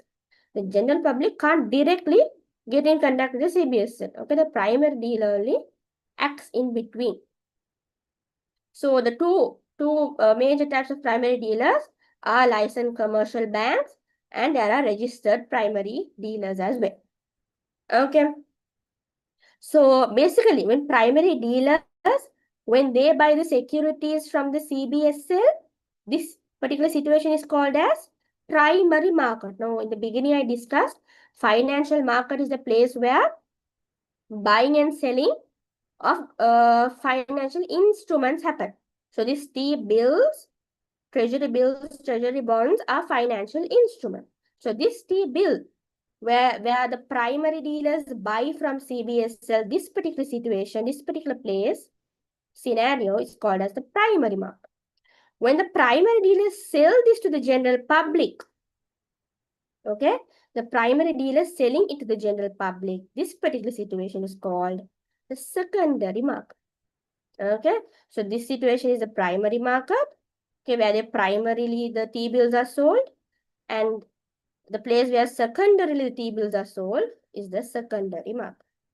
Okay, so examples of the institutions who act as primary dealers are Capital Alliance, BOC, and all of this, and all LCBs, all licensed commercial banks act as primary dealers. Okay, so those are some examples. So that's it, is basically about primary dealers. Moving on to the next specialized financial institution, share broker. Okay, who is this share? So basically, we discussed before, the Colombo Stock Exchange is the place where the PLC, the companies, sell their shares and debentures. No, CSC is the place where the companies sell their shares and debentures, and the investors, they come and buy them. Okay, so now there are situations where the investors directly buy from the PLCs as well, the shares and debentures. Okay, but most of the time what happens is the PLC, the listed companies, they come to Colombo Stock Exchange and put their shares and debentures for sale. Okay, then this intermediary, who is the share broker, okay, they come into CSC and see what shares and debentures are available for sale, and they get into contact with the investor, and they will buy this shares or debentures on behalf of the investor. So here also, the share broker is acting as an intermediary between the investor and the CSC and the PLC. So the PLC comes to CSC and puts their shares and debentures to sale. Share broker will come and inform the investor, okay, this and this shares and debentures are for sale. And on behalf of the investor, the share broker will purchase the shares and debentures. Okay, so the share broker will act as an intermediary. Okay, so in order to become a share broker, okay, they have to obtain a license from the Securities and Exchange Commission. So to become a share broker, they have to get a license from the Securities and Exchange Commission, SEC. And yeah, so all of the investors, okay, whoever wants to invest in CSD, they have to go through a share broker. Okay, they cannot go through a share broker to see. They cannot jump like this. Okay, they have to go to the share broker, and only they can purchase the shares and debentures in Colombo Stock Exchange. Okay, so the activities done by the share brokers. So on behalf of the investor, they buy and sell the shares and debentures or any orders. Okay, so on behalf of the investor, they open accounts in the Clearance Institute of Colombo Stock Exchange. Okay, open CD accounts, central depository accounts. Okay, in the Clearance Institute of CSC, and they advise investors. Like they advise, okay, you have to, it's better to invest here. Don't invest in this company. You might earn a loss. So it's better to invest in this company, like, like that. They advise investors and they assure high returns. Okay, if we go through share broker, we can be like very sure that we will get high returns. Okay, and they are in charge of listing companies. Okay, now out of the public limited company, like we list and unlist them in CSE, right? So share brokers are also in charge of listing them. Okay, and they help the PLCs to generate capital. So these are some of the activities done by the share brokers. So these are some examples of the share brokers. So we have John Keells, Asia Securities, JB Securities. Okay. So hope you have noted it down.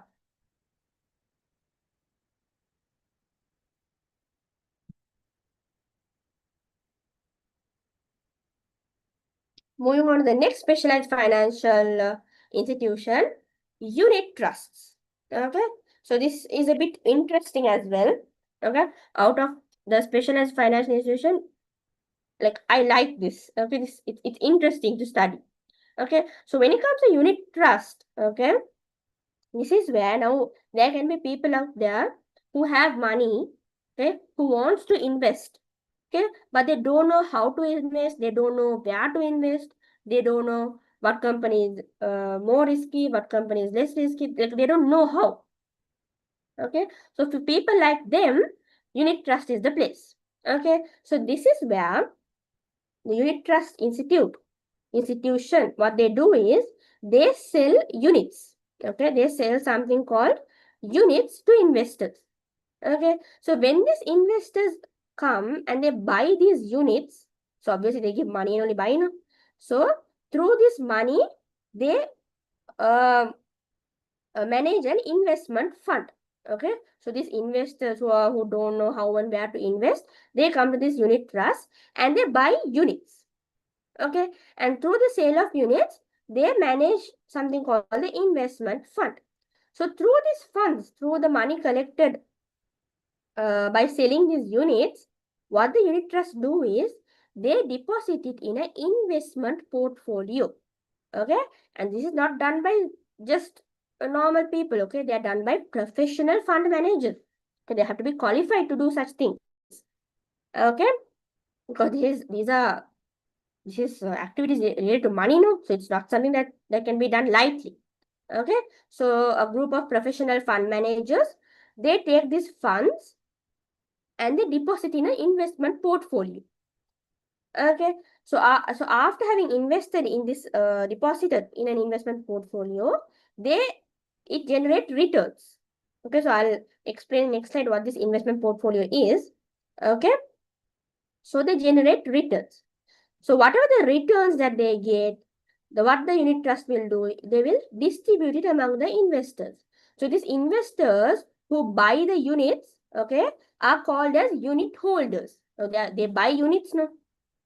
So they are called as unit holders since they have bought the units for a particular price. Okay, so when this investment portfolio generate returns, what the unit trust will do, will distribute that returns among the investors based on the price that they bought. So based now, one investors will have one unit price, now will buy it in different unit prices now.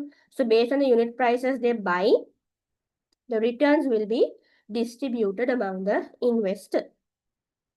Okay, so in this particular transaction, three parties are involved. Okay, so we have the unit trustee, who is also called as the unit fund. Then we have the unit holders, who are basically the investors, the unit investors. Then we have the fund management company. So in the next slide, I'll explain who these people are. Okay, so I said, so like because of investing in this investment portfolio, what are the returns that we get? Okay, what are the benefits that we get? Okay, so first one, reduce investment risk due to diversification. So now this investment portfolio they don't deposit only in one particular security. They deposit in several securities. So because of diversification, the risk is less. Okay, and as I mentioned before, it is done by professional fund managers. So we get the service of professional managers. And just like how we go and invest, we can withdraw it anytime as well. No issue. Okay, and as I mentioned here, we get a return. According to the number of units that we bought, we get a return. Okay, so those are like the benefits that we gain by investing in unit trust. Okay, so here we have a diagram depicting the connection between these parties. So as I said, now this is you. Now you are the investor, okay, who is also known as the unit holders. So what you go and do, so one of them, so this is what one of them is you. So like you, there are many other people with money wanting to invest in this unit trust. So what they do is, okay, so all of the people with their funds, they come and deposit in this unit fund. So this whole thing is the unit trust institution. The unit holders or the unit investors, they come and put their money in this unit fund or the unit trustee. So, and then what the fund management company will do. So like in this story, the fund managers, the professional fund managers are there. So these professional fund managers, they take this fund. So this fund is not only one person's money, okay? It's a collection of so many people's money. So this fund, the professional fund managers will invest in different securities. Now here, shares, debentures, state securities, commercial papers. They invest in so many places. So this investing in diversified securities is basically called as an investment portfolio. Okay, so the deposit in an investment portfolio. So this investment portfolio includes shares, debentures, commercial paper, everything. Okay, not only one. So as we discussed in the returns, since we have deposited in diversified way, the risk is less. Now, if we go to invest only in one, like we don't know whether you might get a high return or low return. But if we go to invest in many, we can be assured that we will get returns from most of the place. So this place where we have invested the fund is basically called the investment portfolio. Okay, so that allocation is done by the professional fund managers in the fund management company. Okay, so I hope you have understood this diagram. So basically, if you move on to examples, okay, so here, if you take the unit trustee as a normal unit trust, okay, the fund management company of that is the National Asset Management Company. If I can draw, okay, so the normal unit trusts fund management company is National Asset Management Company. Okay, C Bank Unit Trust. Seems a bit thick, it's fine. Okay, so C Bank Unit Trust Fund Management Company is the Unit Trust Management Private Co. And Ceylon Savings Fund as Fund Management Company is Ceylon Asset Management Company. I have no idea why this is this thick, or I should have used this. That is like, it's a bit too thick. Okay, it's fine. Yeah, anyways, okay. So I hope you understood. Right. Okay. So normal banks, fund management company is National Asset Management Company. C Bank Unit Trust Fund Management Company is the Unit Trust Management Private Co. Ceylon Savings Fund Management Company is Ceylon Asset Management Co. Okay. I hope you understood. All right. I forgot to use the cool tool I told I came across. No? Okay, we'll see the next. When I ask the question next time, I'll show you that tool, okay? Right. So with that, the unit trust is done, okay? And then moving on to our market intermediaries. Okay, let me ask the question. Under market intermediaries, we have four. We have four types of market intermediaries. Who can answer first? Okay, there are four types of market intermediaries. Who are they? If you can mention at least three, four would be great. Is there anyone who can tell the four groups, the four types of market intermediaries?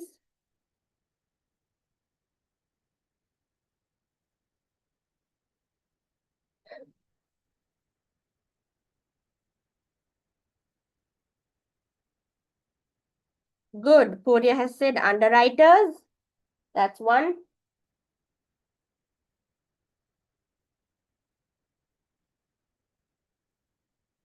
What else? We have four main types of market intermediaries. So one is underwriter. Okay, so Nazla Rifat has mentioned underwriters, investment managers, marginal suppliers. Good. So there's one more.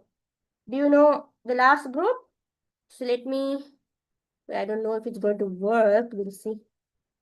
So because Pooria and Nazla answered the question, let me see if it will work. I don't know, this one I just came across while I was, preparing the presentation. So I'll give you all some confetti.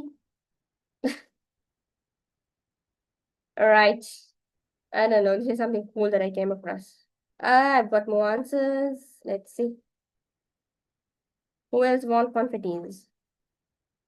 Right, Chaturshanam Bala Kumaran, yes. She also has said marginal supply. Okay, confetti for her. Right. Okay. So with that being mentioned, so you all mentioned only three.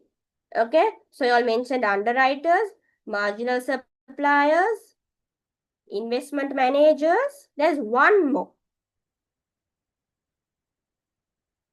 The last one is credit rating agencies. So even they are market intermediaries. So basically, who are market intermediaries? They are the mediators in the sale of financial instruments. Now, if you were to go back, this is one of the components of the financial system. Okay, so in the selling of these financial instruments, okay, these market intermediaries act as mediators. Okay, so the first one is underwriter. So I think we discussed this before. So they are organization that purchase any unsold securities in the share issue by a listed company. Okay, so if any during the share issue, if there are shares which which a company is unable to sell, okay, the underwriters will come and purchase them. Okay, then we have the marginal suppliers, who are also called as the debt factors. What they do is they involve in debt collection on behalf of the supplier. So obviously, the suppliers will have they would have supplied goods and they should be receiving money from people. No, so these marginal suppliers will go and do all of the debt collection on behalf of the supplier. Okay, so some of the what do you say? By being a marginal supplier, okay, the risk of bad debts will be passed on marginal supplier. Now the suppliers, on behalf of the supplier, the marginal supplier is only supposed to collect it. Now since the marginal supplier is in charge of it now, if now there can be customers out there who are unable to pay. So as a result of that, it will be a bad debt. So the risk of that bad debts will have to be borne by the marginal suppliers. Okay. Then so by through this it's easy for bookkeeping.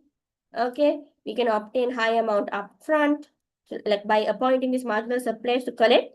Okay, we can collect the doubtful debts, and our liquidity also will increase. Okay. Then we have the investment managers. So they are the people who are basically in charge of issuing investment applications. Okay, and they accept those applications. And whatever the shares, they do the allotment, and they provide financial management advices. Okay, and whatever what the security, the shares and securities, the advertising activity also is done by investment manager. Okay, and then the fourth category is a credit rating agencies. So they are basically who are in charge of like providing a rate, okay, to the credit of individuals, institutions, and countries. So like you would have, like I'm sure if you would have heard, okay, so RM rating, Fitch rating, Moody's, all of these are credit rating agencies. Okay, so that's it basically about market intermediaries. Okay, moving on to venture capital companies. Okay, so when it comes to venture capital company, they are companies who are specialized in meeting the capital requirements of business for new entrepreneurs. Okay, so entrepreneurs are people who have started a business newly based on a new unique product.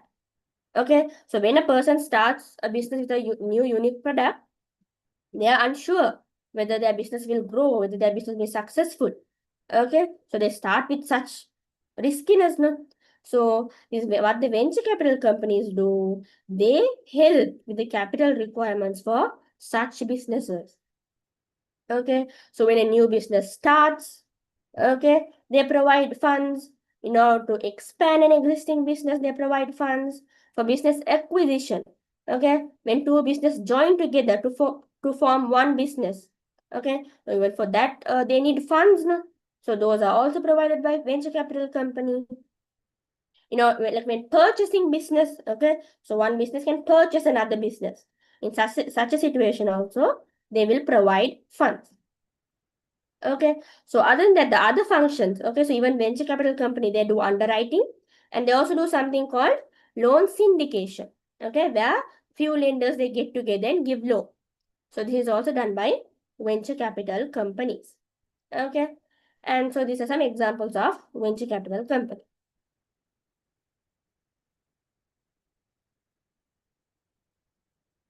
So that's it basically about venture capital company. Yes, so with that, specialized financial institution category is done. Okay, so now we have the last category of financial institution, which is basically contractual savings institution.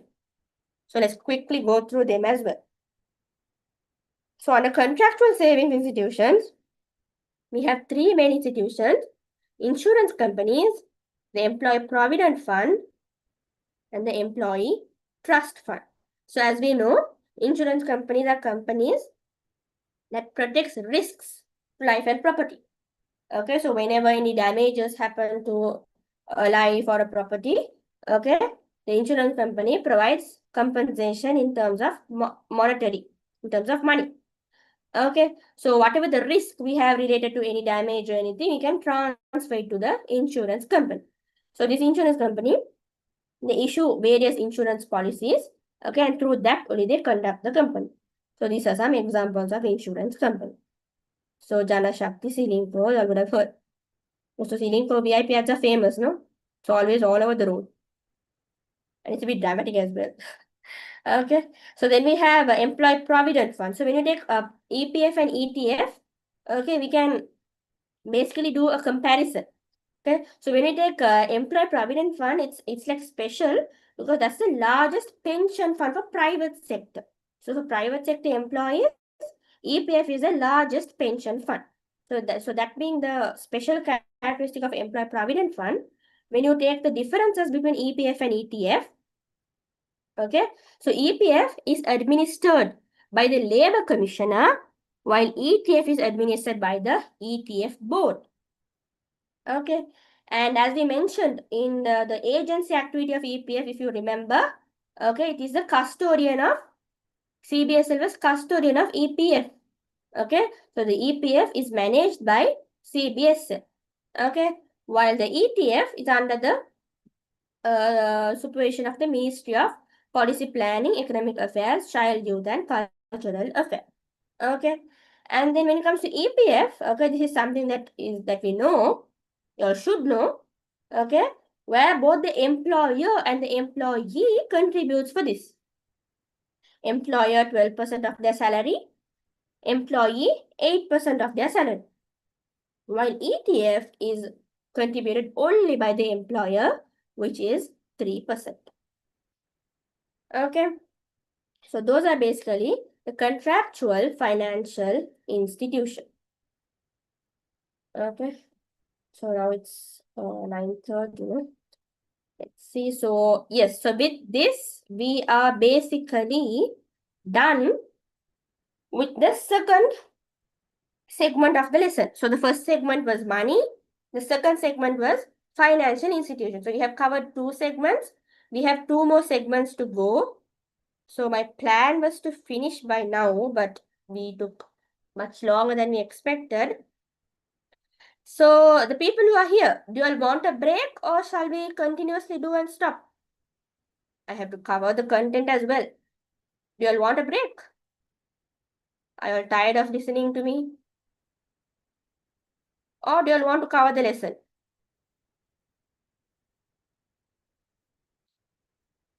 What do you want? What do you all want? You are in your comfort of home now. So do you all need a break? Can I get a confirmation from someone that they all want a break or no? Actually, I'm the one who needs break because I'm the one who's talking more continuously. If I itself don't need break, do you all need? So someone has mentioned, let's see who is that? Nazla. Right. Okay, so she has told to continue the lesson. So I will take Nazla's opinion and I will continue. Let's see what Sumaya has said. Right, good. You all are good girls, huh? Not bad. Right, so let's continue. Okay, so since no one else came forward, okay, we are going with the opinions who which came forward. So I shall go with that. Okay, so like maybe you can take a 2-minute break and drink some water, or breathe in. Like I've been breathing anyways, but just breathe without having to listen to me.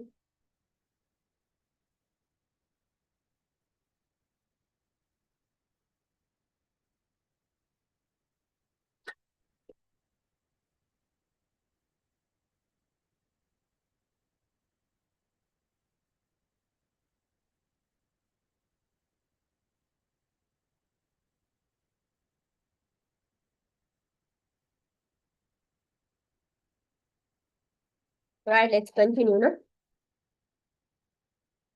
time is running out. Okay, so with the first 2 segments completed, we'll move on to the third segment, which is e-money. Okay, so this one we discussed under the types of money as well, but here we're going to go in detail. So e-money, so under e-money, so there we discussed, so e-money is basically like money that we transfer using the electronic payment system. So using electronic payment system, the money that we transfer is only e-money. Okay. The cash that we exchange through a computer network, basically. So when it comes to the types of e-money, we discussed back there. Okay, so the first one is credit cards. So I'm sure that most of you all might be using, okay, or might use in the future. So these are cards that are issued by a commercial bank or an authorized institution.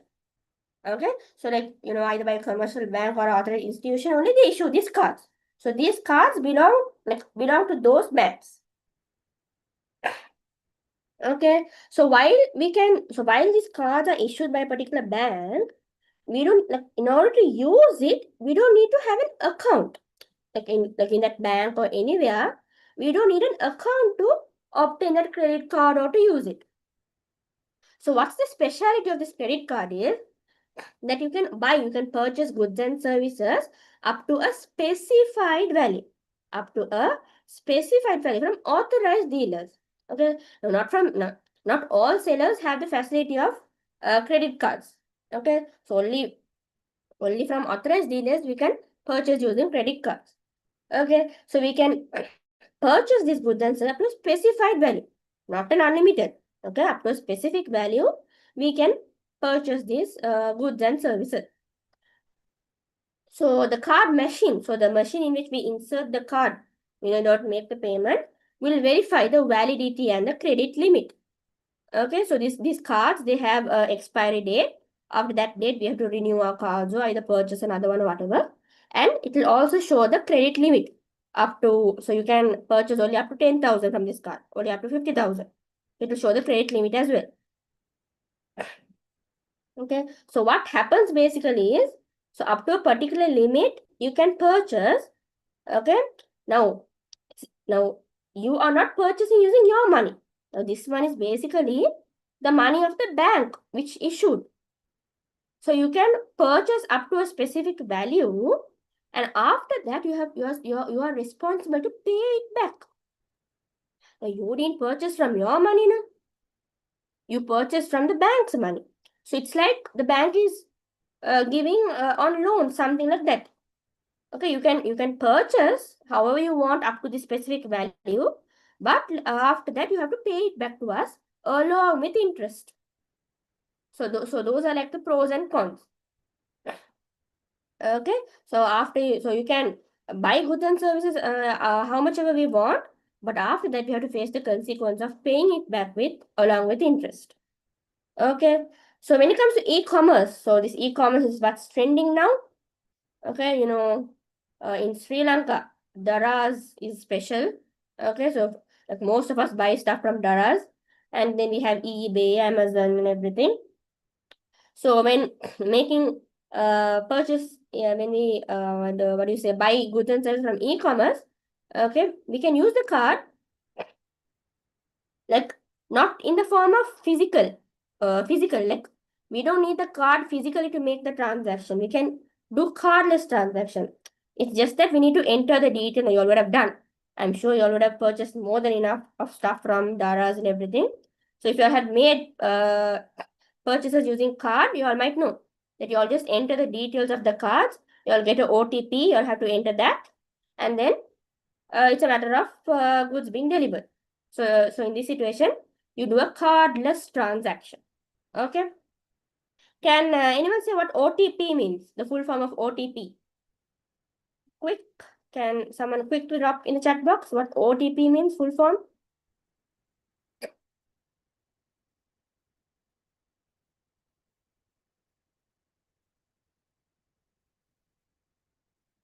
Does anyone know what OTP fully means?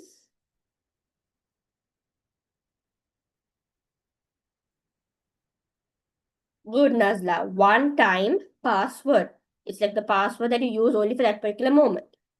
Okay, so that's what OTP means. So with just the OTP, you can make a transaction in e-commerce. Okay, so this is what I said. Now, these are basically commercial banks. Okay, and the cards, the credit card issued by them. So Bank of Ceylon, C Bank Visa, People's Bank, People's Visa, Sambat Bank, Mastercard, Ceylon Bank, Ceylon Visa. Okay, and then moving on to the advantages and disadvantages. So this one we discussed as well. So when it comes to the customer's point of view, okay, by using a credit card, they don't need an account. Okay, to obtain a credit card, they don't need to open an account. Okay, and for that particular period, like when you buy the card for the first time, or like in some particular instances, they give a period where interest is free. Just like this is basically a marketing tactic, just to make the customers buy the credit card. So okay, so there's a interest-free period as well. Let's get the card. So that's how they attract customers. So this particular what do you say is something that's advantage to customer. There's a period where there is no interest. So when paying back, they don't have to pay with interest. And then like they can use the credit card in ATM and can obtain money within the credit limit. And as you know, like all over, like when you get out and when you go to shops, they will say if you use this credit card, you will get this discount, you will get this bonus points. So those are tactics of making you use credit cards. Okay, so as a customer, by using the credit card, we can get discounts and bonus points. So at the same time, there are disadvantages as well. Okay, so I told you, so after some time, now the money that you use using the credit card is not yours, it's the bank's money. So you have to pay it back later on. So in a situation where you don't pay it back on time, you will have to make penalty payments. So it keeps on getting added and added. Okay, so that's not something good. And not being able to carry the tongue in all of the sales outlets. So we discussed only from authorized dealers. So if there's a particular outlet that you want to buy this particular dress so badly, and if they don't have the facility of a credit card payment, then you won't be able to buy. So that's like a disadvantage. So that's from the point of view of the customer. So when you see from the point of view of business, okay, so certainly that money will be received for a credit sale. Like when the business does a transaction using credit, like when the customer uses the credit card and the business does a transaction, the business like can be 100% certain that they will receive the money. Okay, so through that they will have high turnover, high sales. So because of high sales, they will earn high profit. Okay, and receiving free publicity. So like if a business has the credit card facility, so most of the customers will prefer making purchase using a credit card. So if the business has the credit card facility, they can publicize through it. So when it comes to disadvantage, okay, the business will have to pay commission. So by using the credit card facility, the business has to pay commission to the bank, and in order to facilitate the transaction using credit card, they will have to install a special machine. So for that, they have to incur costs. So in the point of view of business, that is disadvantages. Okay, so with that, the credit card, part is covered. So now let's move on to debit cards. So the difference is, so both the cards are issued by the commercial bank. Okay, now when it comes to debit card, it is issued by the commercial bank where the bank account is maintained. So from this, you can understand that if we are using this debit card, we are supposed to be maintaining a bank account in the particular commercial bank. Okay, so when it was credit card, up to a specified value in the credit card, we can carry out our transactions. Okay, but when it comes to debit card, we can do transaction only until the balance remaining in our account. So how much ever money that we have in our bank account, only that amount, only based on that particular amount, we can carry out transactions, not more than that. Okay, since the debit card is the card issued by the commercial bank where the bank account is maintained, where our bank account is maintained. Okay, so basically we are using our money, whatever our money we deposit in the bank only we are using. So no interest or nothing is charged for this. Okay, so they can also do cash withdrawal from ATM. So basically the SET debit card by Sampath Bank, PET debit card by People's Bank, the CATSAPA by Commercial Bank. Okay, so when it comes to the advantages from the point of view of customer, we don't have to pay interest because we're using the money now in our own account. Okay, and the transaction is completed at the same time. When we do a transaction using credit card, now we will purchase, but after some time we will have to pay it back now. After some time, we have to pay that money back along with interest and everything. But when we make a transaction using debit card, then and there the transaction is complete because the money in our bank account will get deducted and done. Okay, and we can do cash transactions through ATM as well. So Nazla has said something. We'll leave unwanted further. Yes, good, exactly. Because the credit through credit card we can purchase how much ever we want. Okay, Okay, we'll be like, okay, we can buy anything. We can buy how much ever we want. So even unwanted stuff we will tend to buy. So that's it is a disadvantage indeed. Good.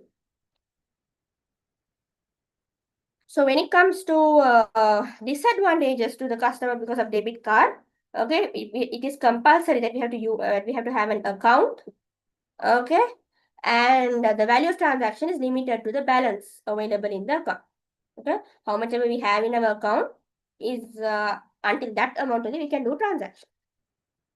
Okay, then we have something called the prepaid cards. Okay, so these are cards which we obtain by making payments in advance.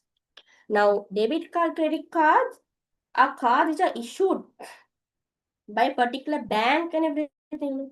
But these are cards, they are like we get by just making a payment in advance. Now, for example, if I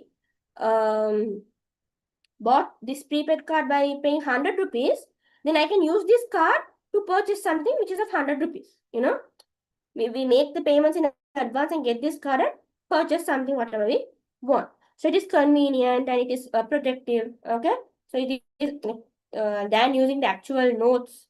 Okay, it is safer as well. So bank account not necessary to make payments using this card. So like phone card, travel cards. You know, so like now we don't do it. Okay, now with the advanced technology, we mostly we reload our phones using the bank app or whatever. But back then, like when we were small, not very uh, early also. Like when I was small, I remember there used to be an uncle next door who sells this reload cards, the phone cards, and whenever our phone runs out of balance, I will have to run and go and get this small rectangular card, and we come and we scratch it using this what do you say coins, and we have to enter those numbers, and only the phone will get reloaded. But now with just a click, our phones are reloaded. See how technologically it is developed. Okay. So that's like one good example for prepaid cards. And then we have something called the smart cards. Okay, so this is basically an integrated circuit card. Okay, so this chip, it has a specified money value. Okay, so we purchase it. Okay, it has a specified money value. And when we do a transaction using this card, the value of the transaction is debited. Like, now if we purchase something for 100 rupees, 100 rupees will get reduced from that balance. Okay, so this card we can again and again use by reloading it. Okay, by making it now a particular organization would have issued this smart card. No? So by making a regular payment to this organization, we can reload this card and we can use it again and again to purchase stuff. Okay, so that was it about the types of e-money. Okay, so we had debit card, credit card, prepaid cards, and smart card. So moving on to the characteristics of e-money. So basically the characteristic of a debit or credit card. Okay. So I have put up a picture. So this is basically the face of the debit card. A debit or a credit card, no? Visa. Okay. So yeah. So this is the face of a card. So the special characteristics that you can see in a card is the expiry date. Okay, so we discussed that credit cards have expiry dates and all. So it is valid from this date to this date. Then what type of card is it? Debit or credit or ATM? So this is basically a credit card. And the name and logo of the issuing bank. So this is the issuing bank. This is the name, this is the logo. Then we have the card number. Okay. Then we have the card holder's name. Then you have the brand logo. So these are the characteristics that we can find in the face of the card. When you take the back of the card, what are the details you can see? So we have the card verification code. So this 3-digit is a very important code when you make transactions using card. When you make cardless transaction, this is an important code. Okay, and then you have the magnetic strip. And then you have, I think this is the hologram if I'm not wrong. And then you have the signature strip. This is where you place your signature.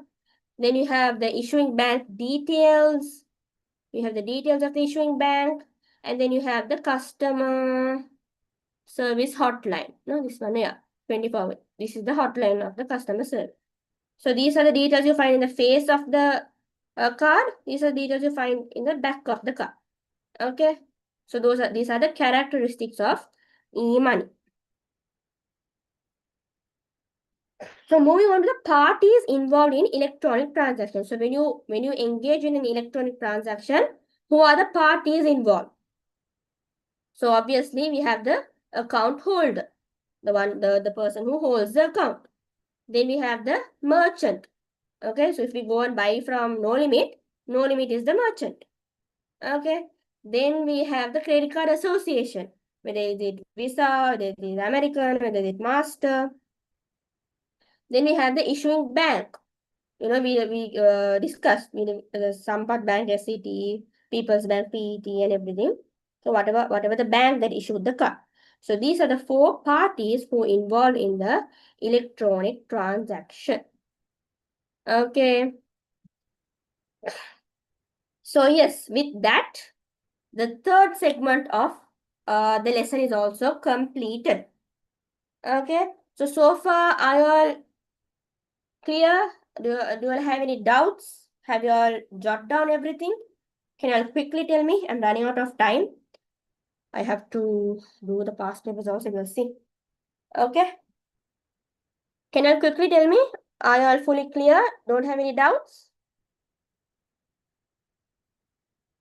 Is my explanation clear? Do you all want me to go a bit slower or anything? Can you all quickly tell me in the chat box?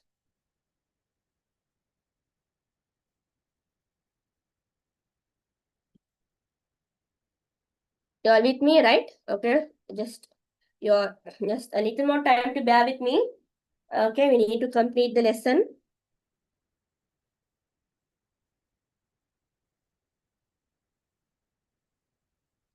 Okay. So let's quickly go through the last segment of today's lesson, which is check. So check is basically a written order, okay? A written order issued by the bank current account holder.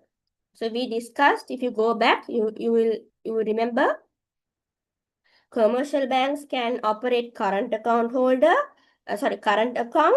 and only in current accounts, I mean, not only in a current account, but mainly, we use checks in order to carry out transactions in current account.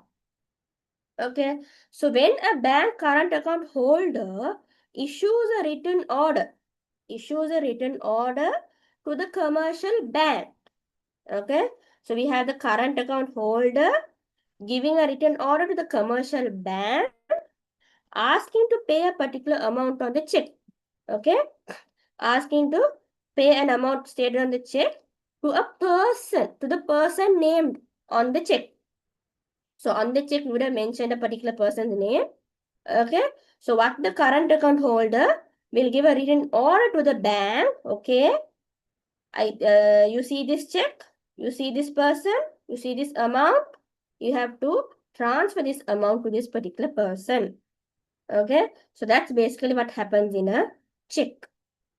Okay, so as I mentioned here, the main parties involved in a check are the drawer, drawee, and the payee. So drawer is basically the account holder. The drawee is the particular commercial bank where we have opened the account, and payee is the person named on the check, the person who we are supposed to transfer the money to is basically the payee. So these are the three main parties involved when a check is issued.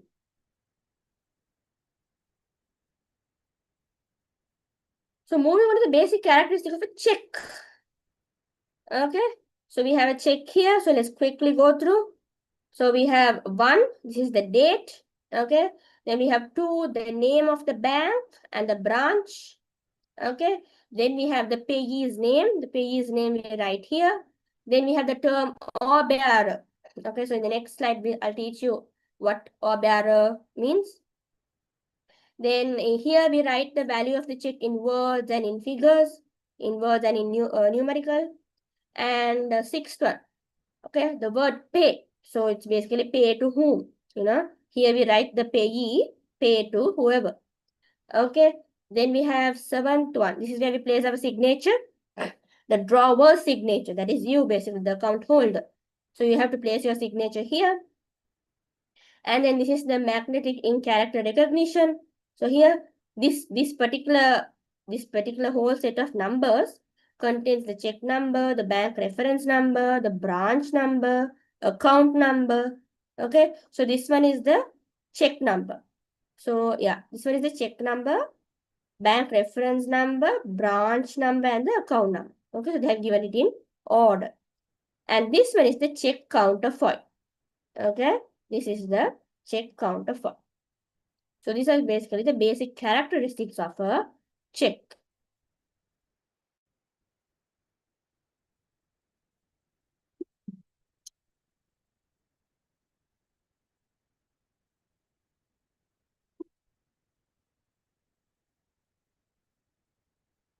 Moving on.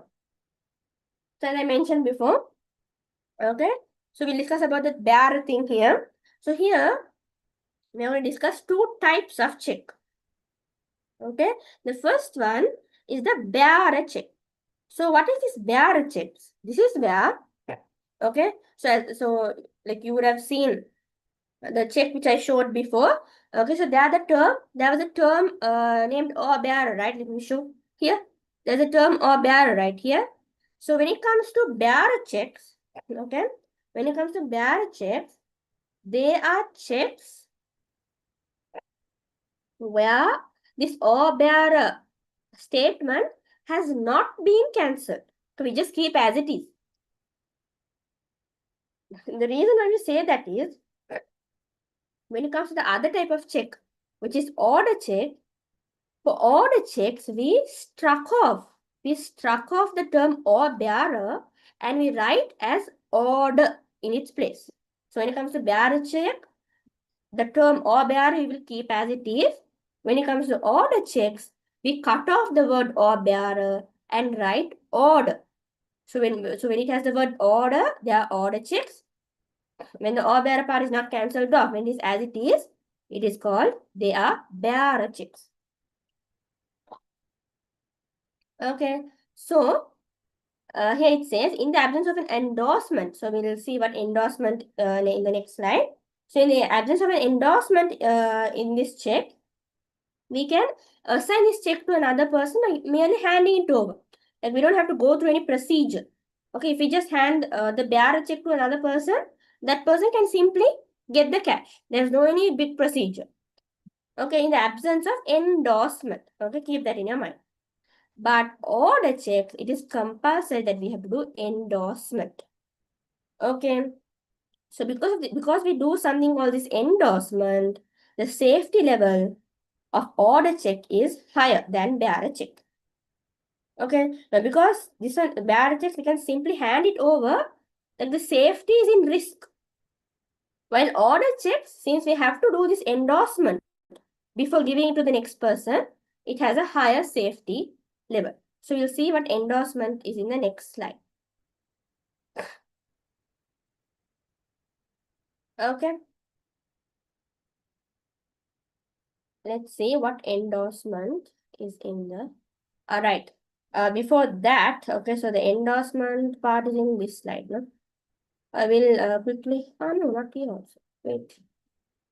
This is crossing. I'll quickly teach you all what endorsement is so that you'll have an idea of what it is.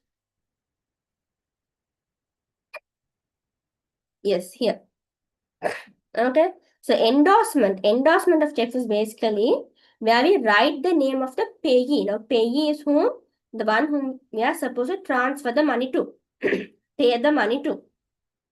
So now, as we went to the characteristic of check, we wrote the name of payee, on the particular blank on the front side. Endorsement is where we write the name of the payee on the reverse side of the check. On the back side of the check, we write the name of the payee exactly as it is stated on the face of the check. So by doing this, we do this process called the endorsement. So this endorsement confirms that the transfer is legitimate, that the transfer is the accurate one, a true one. It's not a, what do you say, it's not something fraud or fake or anything. Okay, it's a original check. Okay. So by doing this endorsement, okay, we can assure that the check is original. Okay. So that is what endorsement is. So the instances where endorsement is necessary. Okay. So we discussed, okay, under order check, in order to transfer, we have to do endorsement. So when transferring order check, okay, we do this endorsement. When the payee deposits the check in his account. Now how does this check work? Now I give a check to my friend. My friend will go to the bank and give the check and only encash the amount. Okay, so my friend is the payee. So when the payee goes to the particular bank in order to deposit the check, okay, endorsement has to be done. And when a check without crossing, so we skip that and came, we'll go through what crossings is, okay. But when a check without crossings is given to the bank counter, okay, in that situation also endorsement has to be done. Okay, so these are the instances where endorsement is necessary. So I quickly told that because you know the term endorsement came there. I wanted to tell you all what it was. So let me go back. Yes. So when drawing a check, okay, when filling a check, these are the things that we have to consider. Using indelible ink, that should be indelible ink should be used when writing a check. Make sure that ink which will not get smudged or anything. Making sure that we use the proper type of pen or whatever when writing a check, because it's a matter of money. Okay, we can't be careless. And then in the characteristic I showed you the counterfoil. So whatever the relevant details you have to mention properly on the counterfoil. And if we make any errors while writing the check, okay, it is important that we struck off, okay, with a single line with the drawer's full signature. So when writing the check, if the drawer makes a mistake, cut it off with one single line and place the full signature. So that will prove, okay, this is a legitimate check. Okay, and we have to write the check only in one language. Okay, we have to write the check only in one language, not multiple. And the drawer's signature must be made as per the specimen given to the bank when opening the account. So when opening the account in the bank, the drawer would have placed the signature. No?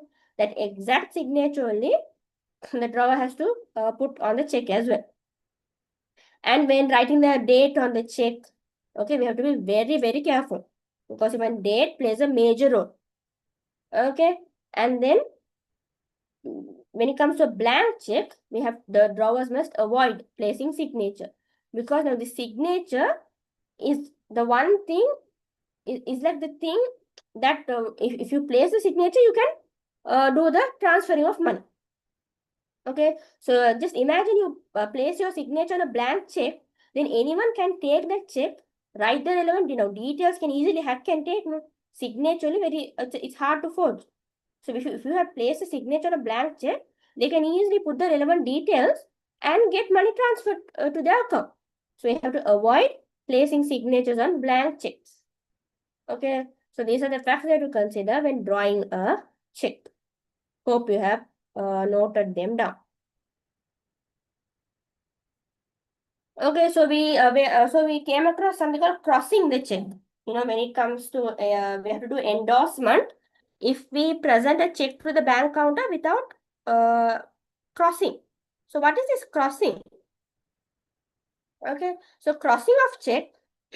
So crossing of check is where we draw two parallel lines. Now we have the check note. So where we draw two parallel lines across the face of the check, or we state the name of the bank.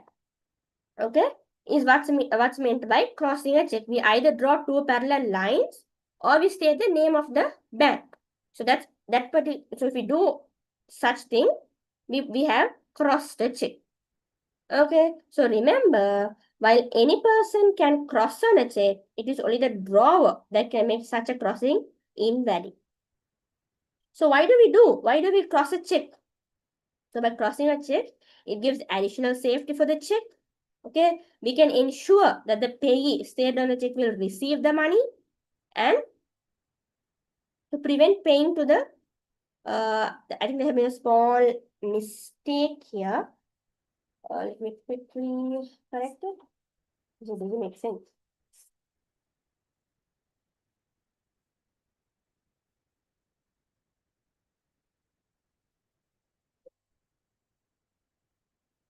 Yes, to prevent paying to the check at the bank counter.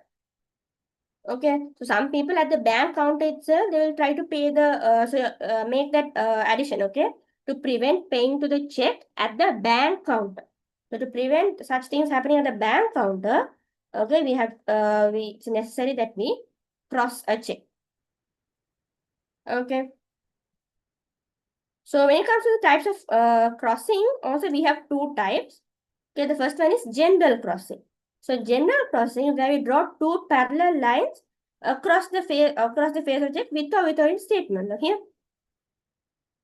we can either just draw two parallel lines only, or we can draw two parallel lines and draw write particular statements as well.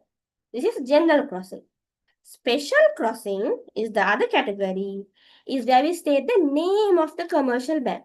Now, when we discussed what crossing of a check means, we discussed we either draw two parallel lines or we state the name of the commercial bank. So, drawing two parallel lines is general crossing. Stating the name of the commercial bank is special crossing.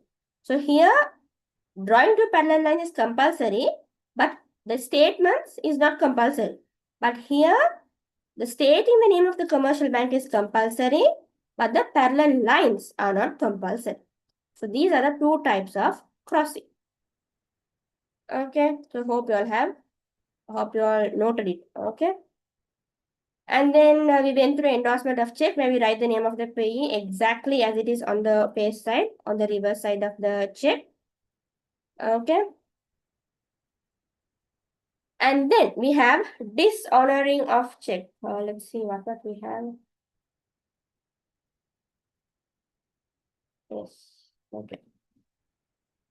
So this is basically the last topic for this lesson, dishonoring of checks. So far, I hope you all have understood whatever that is being done under check. Okay. If you all have any doubts, you can definitely ask. So when it comes to dishonoring of checks, this is where a bank rejects the payment for a check that has been presented. Is known as the check being dishonored. Now, when we receive a check, we will go and give the check to the bank in order to get the money. No, but in a situation where the bank rejects it, that particular scenario is called as dishonoring of check. So why will a check get dishonored? The instances where check may be dishonored. Why? One, due to insufficient funds in the account. Okay, no money in the account to transfer money. Two, when the drawer stops payment, countermanded. So I am the receiver of the check. Okay, so that means I am the payee. If my friend gave me the check, my friend is the drawer, I am the payee. Okay, so I am supposed to receive the money to the check, but if my friend, if the drawer stopped, tells the bank, do not pay the money, then the bank will reject the payment. Any situation where the drawer becomes bankrupt. Okay, so when the drawer doesn't have money to give us. Okay, where the drawer dies. Okay, so now the drawer, when giving the check, he was alive. But by the time I went to the bank in order to receive the money, the drawer has died. So now a decision has to be made, no, what to do with the money of the drawer and everything. So in such a situation also, the bank will reject the check. Where a garnishee order has been received, a court order. Okay, so this is where maybe due to some criminal case or whatever, I don't know, like due to what, because of some serious issue, criminal offense or whatever, due to something, a court, an order comes from the court itself to not make this payment happen. So in such a situation also, the bank rejects the payment. and because of an error in the writing of the check. So we went through the facts to consider when writing a check. So if we make any error, then also bank rejects the check and where the account has been closed. So if a particular account is closed, how can the bank transfer money? Okay, so in such a situation also, the bank rejects the payment of check. So yeah, so with that, basically the fourth subsection, which is check, is also completed. So as I said in the beginning, I divided this chapter into four subsections: money, financial institution, e-money, and check. So I have covered all four areas. Do you all have any doubts? Let me check.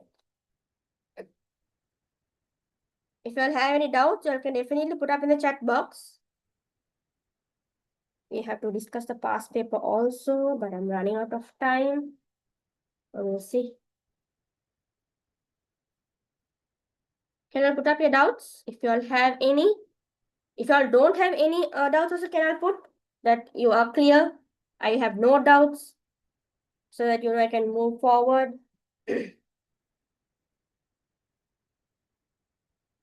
Can I get a confirmation, please?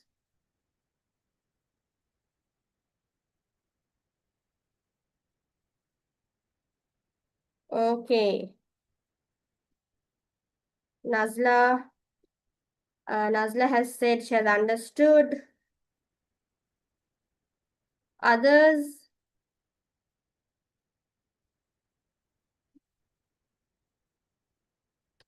Yes, I have missed a question from Nazla. You have asked a question here.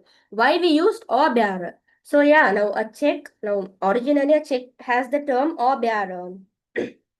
Okay, so if we don't do anything, the check is a bearer check.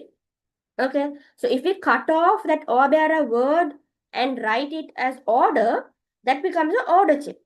So in a situation, now now as I explained bearer check, we can simply hand the check over to the next to the payee, to the person whom we want to give the check. By simply handing the check over, it's simply like we have given the money. It's that simple to encash the money from the check. But when it comes to the order check, okay, endorsement has to be done. They have to go through a procedure. Okay, so since we have to go through a procedure for the order check, it takes time now to receive the money. Now with this order check, by simply handing it over, it's as if we have received the money. It's just a matter of going to the bank and getting it. There'll be no any other issues. So by using a order check, we can do the transaction much faster. Okay, there are cons as well. Sometimes it's not the risk. It's a bit risky and everything. But if it's a original check and if it's an original check, then we can simply encash get the cash faster. So by using an or-bearer check, we can withdraw the cash faster directly, okay, without going to the process of endorsement and everything. Did you understand? You had put understood, yes. Okay.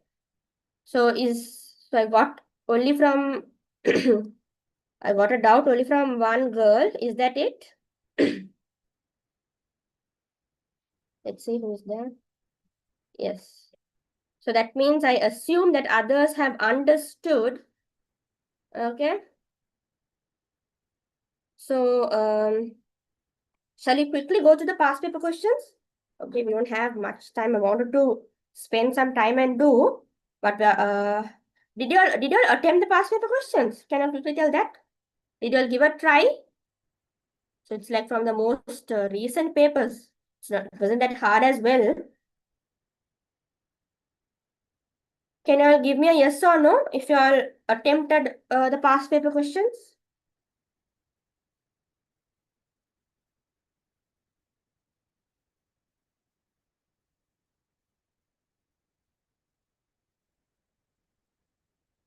Right. So Satoshana has said no. Okay, it doesn't matter because I sent it only in the morning. No?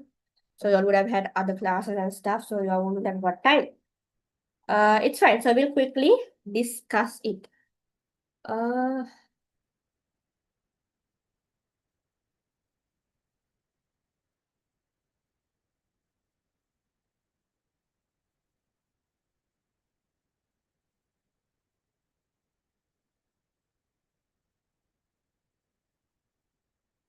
Give me a moment.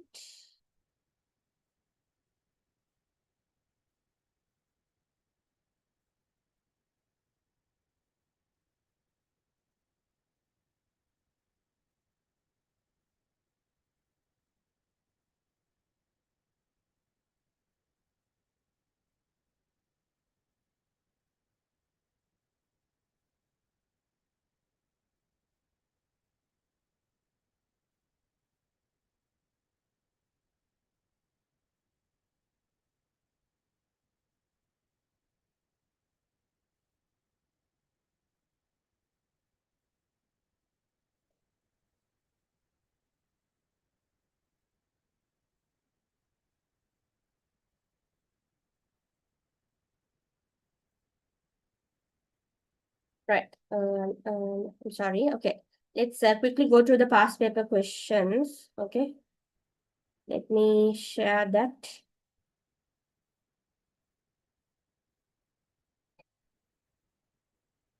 So we have, I have three people with me. We have Puriya, Nazla, and Satushana.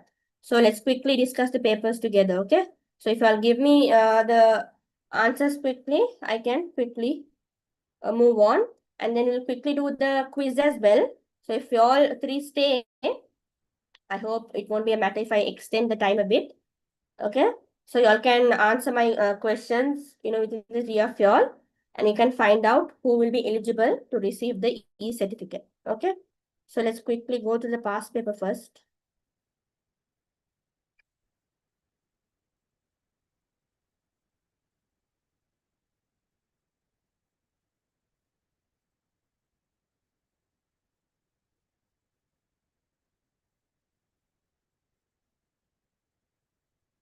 I hope y'all are there. Okay, I want y'all to answer. Okay, can you quickly confirm whether y'all can see my screen? Give me a quick confirmation, please.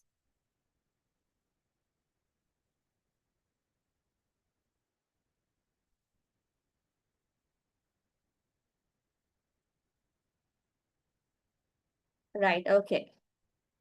Satoshi Puri has said yes. Okay. Shall we quickly go through together? Okay, first MCQ. Is anyone else had said something? Yes, Nazla also has said yes. Good. So from the following, the funds collected. So if you all know the answer, quickly drop it on the chat box, okay? Just put question number one and put the answer. The funds collected by unit trust, okay, we went through by unit trust. The funds collected by unit trust, fixed asset of company, facilities, current and saving account, investment portfolio, financial institution rate. What's the answer? Okay, Nazla has said 4. Good. That is the answer. Okay. Unit trust is deployed. So when the term unit trust itself, we know that the answer is number 4. Yes, Puri also has said 4. Good. So we have, yeah, give me a second.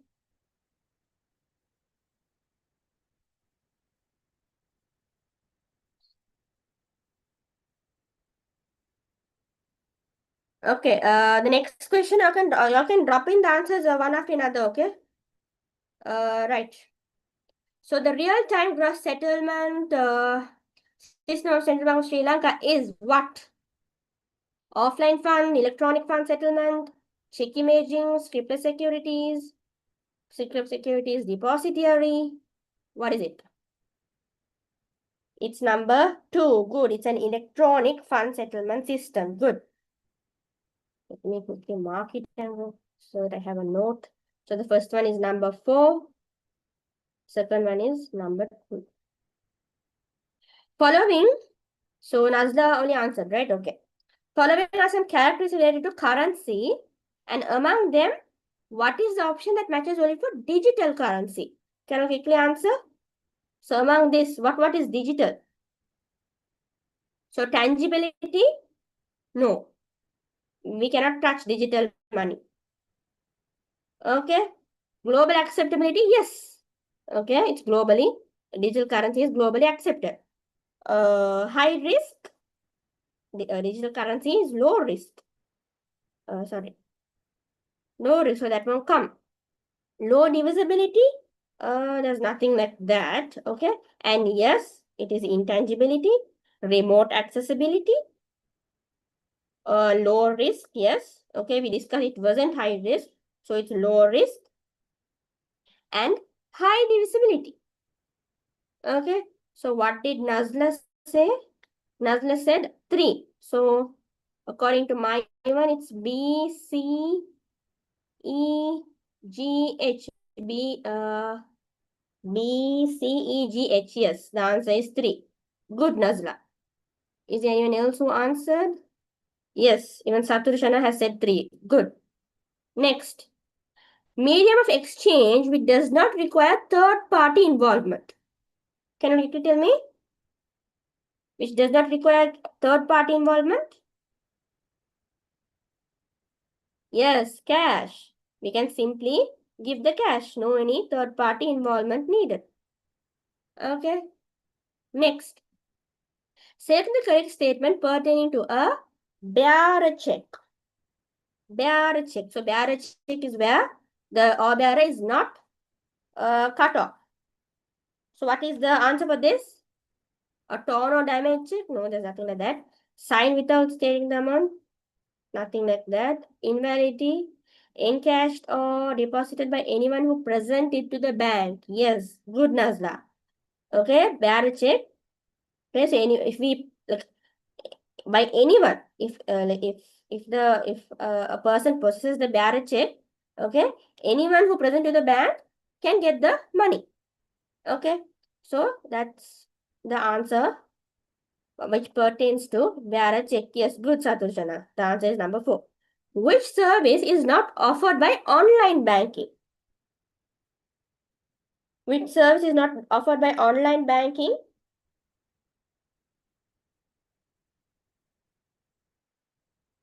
Hmm? So Saturshana have said number 1. I'm not sure for what question. It's better if you are mentioning question number 1 because, I'm just going one after another. So Nazla has just mentioned number 4. So I think it's for this question. Satoshi, the number 1 you said for what question, dear? All right, was it for 6th question? Yes, the one which I'm in now. Yes, but the answer is the 4th one, dear. Now, opening an account to do online banking, Saturshana, you need an account, right? So, like, in order to do online banking, we need an account.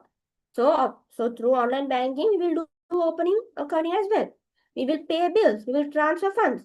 But can we do withdrawing of cash? Account balance also we can check. Withdrawing of cash we can do only by going to an ATM. We can go to an ATM and withdraw cash. Okay? We cannot do that through online banking. Okay, Saturshana? The answer is number 4, withdrawn cash. Okay. A Sri Lankan can obtain one's overall credit report from, so this is like more like earlier a GK question. Do you all know where we can obtain credit report from? Okay, Nazla has mentioned 7.4. Credit Information Bureau of Sri Lanka. So it's obvious the term credit is there only in this particular organization. So this is the organization related to it.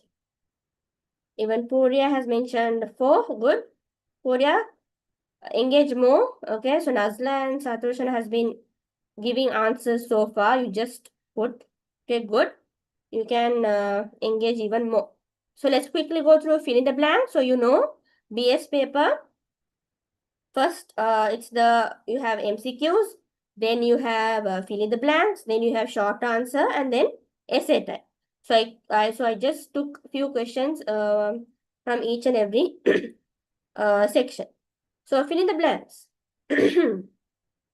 A firm that engages A firm that engages in buying and selling securities on behalf of investors.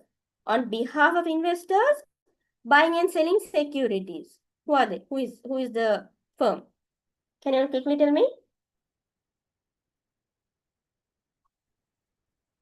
Can you drop your answer in the chat box?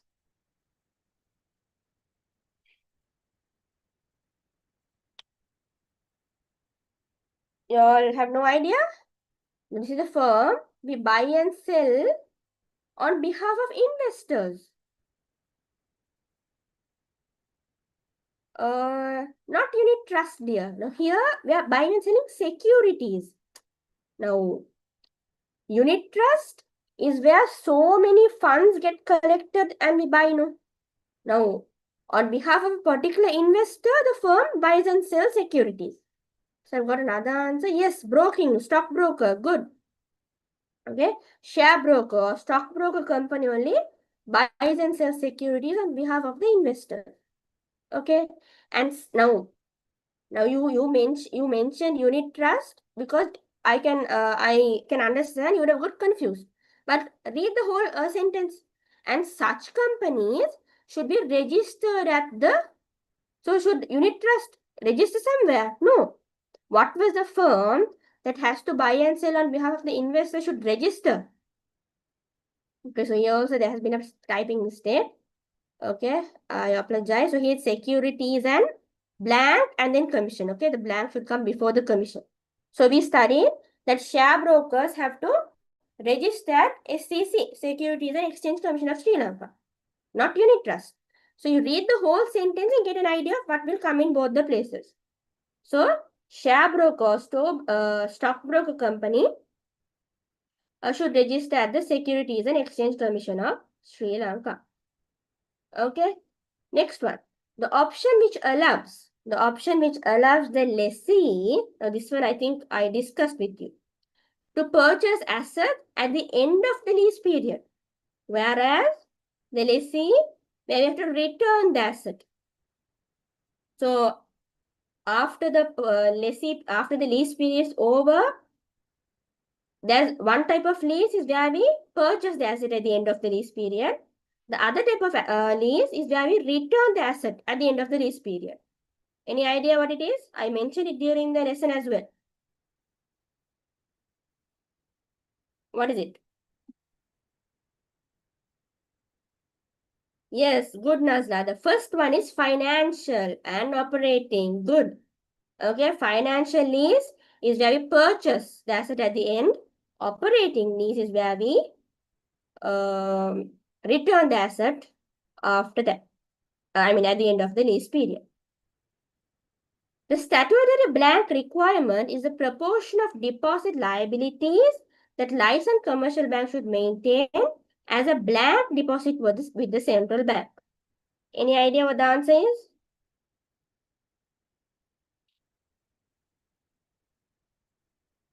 Nazla?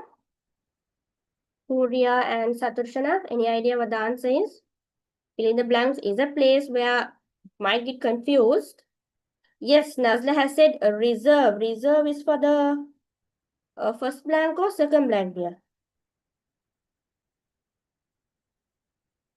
First blank, yes, the statutory reserve requirement is the proportion of deposit liabilities that the licensed commercial bank should maintain as a what deposit? As a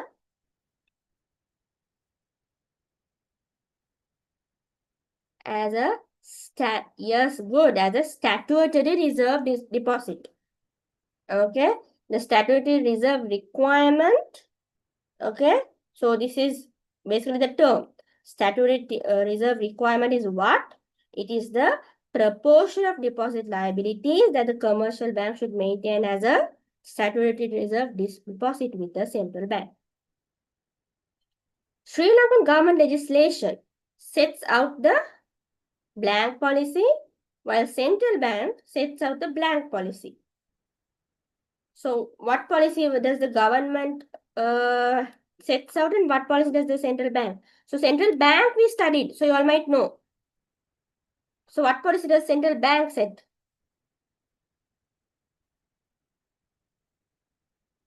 Yes, good, Nazla. First one is fiscal. Fiscal policy is set out by the government legislation. Good. While the next one, the central bank sets out the monetary policy. Yes, good, Puria. The second one is monetary policy. Okay. So with that, the few fill in the blanks are done. So I am not sure if I can do the essay questions in detail. Where we have quite a few essay questions. Okay. So let's quickly discuss the short answer. So what are the so it's very easy. What are the four contractual saving institutions? Okay. So we discussed. We went through insurance, employee trust fund. Yes, good Saturshana. Insurance company, employee provident fund, employee trust fund. But they're asking four. Do you think we have more than three contractual saving institutions?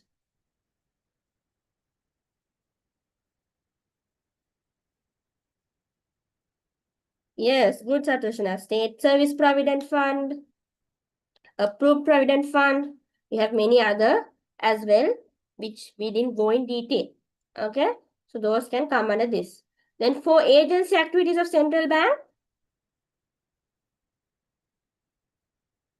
for agency activity of central bank, essay questions also quickly discuss. Okay, if not in vain, let's see. So can you quickly give me the agency activities of Central Bank of Sri Lanka? There's quite a lot to type, but we discussed, right? The public debt management, okay, being a custodian of employee provident fund, and all of that comes under the agency activity of Central Bank. Okay, administrating the foreign reserves, the regional development projects, okay, management of the foreign exchange reserve. Okay, so you can go to the tute and get these answers. So, so yeah, so since three of you are only remaining, okay, so do you want me to discuss the essay question also and do the quiz, or do you want me to just give the answer scheme of the essay question and do the quiz and end the session? Is it okay if I take more time? What do you think? Like a bit. I just took a bit more time in when this in discussing the content. So I ran out of a little time. So I'll do it with your permission. Can I continue? Or do I do the quiz and stop the session? Can I get a reply soon?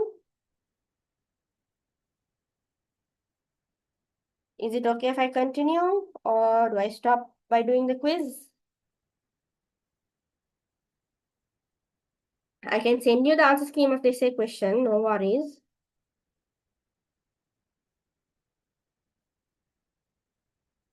Nazla, Saturshana, Purya, can I get a reply soon?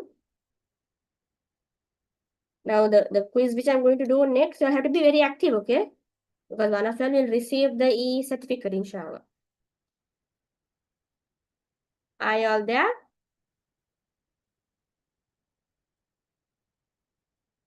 Right, okay, I know, I agree that it has got a bit late. So if I do the essay question also, it's going to get a bit late, no? So no worries, I'll send the essay question answer scheme in the group. I'll definitely send in the group. Okay, so we'll do the quiz and end the session then. Okay, yes, I'll definitely send the answer scheme. Okay, so that you can have a go through. So I have one tiny problem. The thing was I was going to do the quiz in Kahoot, but I have a problem in it and I'm unable to host.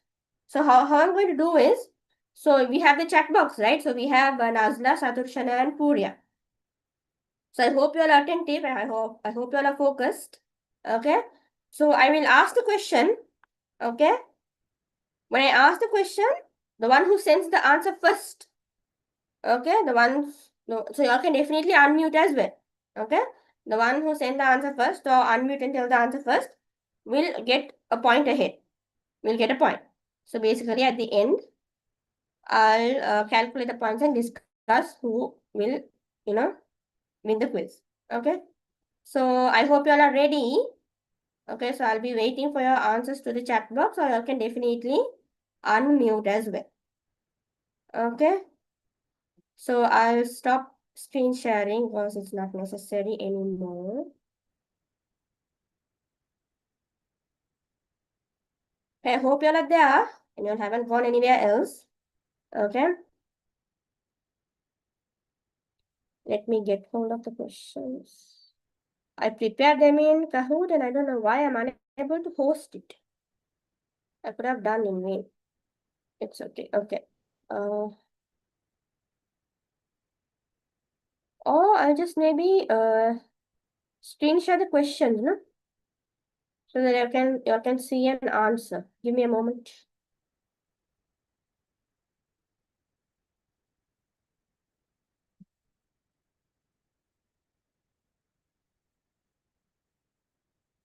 No, the answer is also visible. Or I'll just give me a few seconds. I wanted to do this Kahoot, it would have been fun, but my laptop didn't support. So these are like few questions from all over the chapter. So I hope you all remember.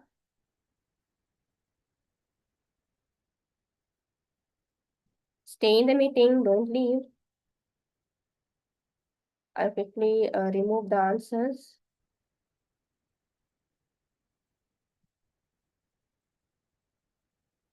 Okay, just 10 questions, okay? And it's not that hard as well. So no worries. Right. You all are there, right? Okay. So I'll share my screen, okay? So I can show you the questions. Then just reading out if the screen is visible, it will be more better now. Right. So this is basically the platform of Kahoot. I don't know why I wasn't able to post it. Right. Okay, so y'all can see the question, right? So y'all read the question and quickly answer. I'll be observing who is answering first.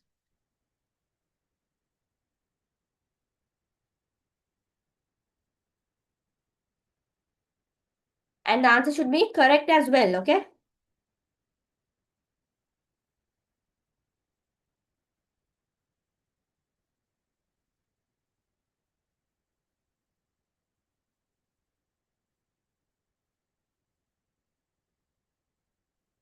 Did everyone answer?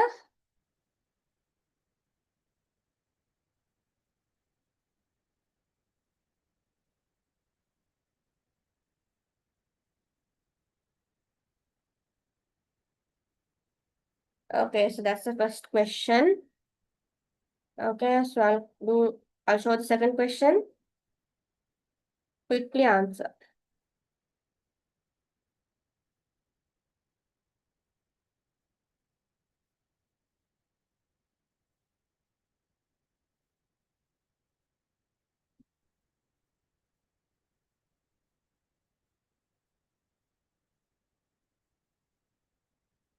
Okay, next one.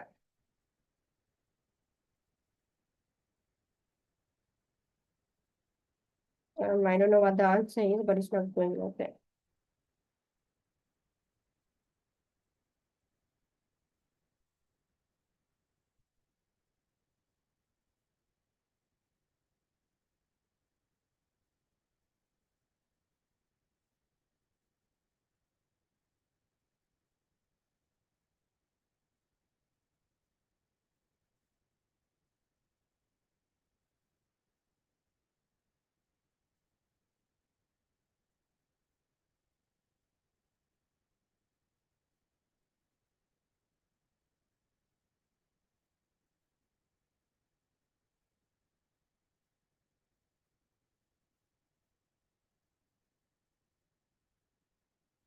Okay, so I got the answers.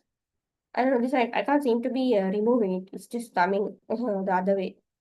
So let's see. Okay, I got the answers. I don't know if it's true or false. Okay. Right.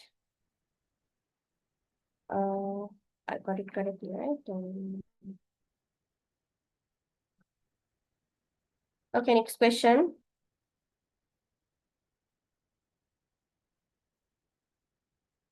Buy now, pay later is what?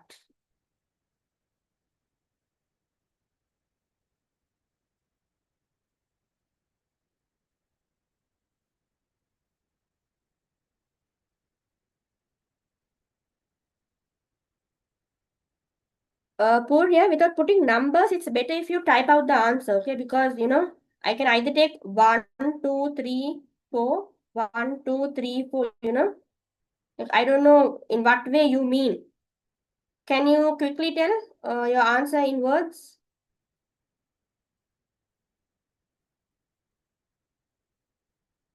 Right. Thank you. Okay.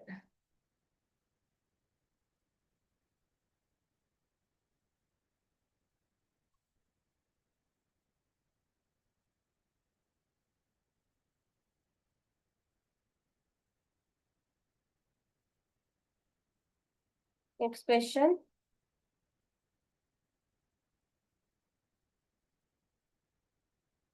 How many components are there in the financial system?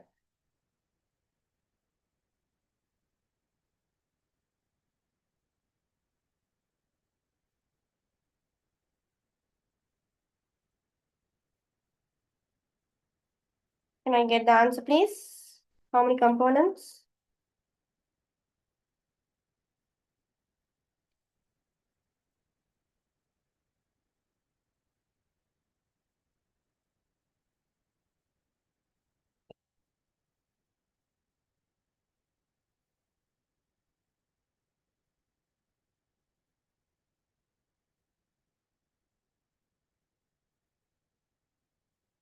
Right, I got all the answers. Let's go to the next question.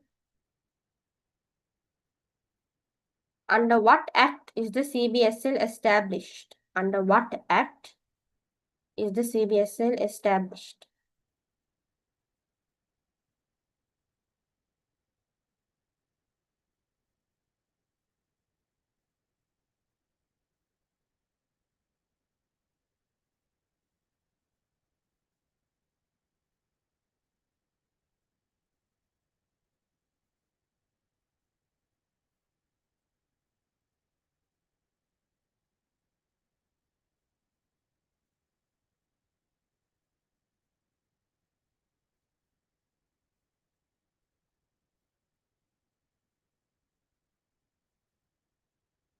Under what act is the CBSL established?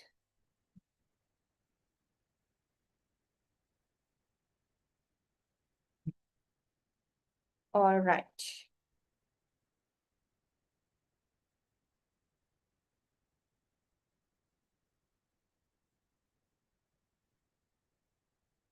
Right, I got the answers. We move on to the next question.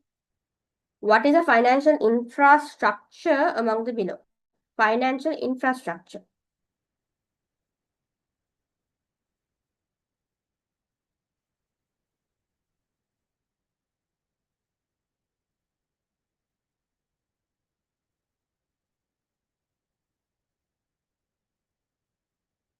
Out of these four, what is a financial infrastructure?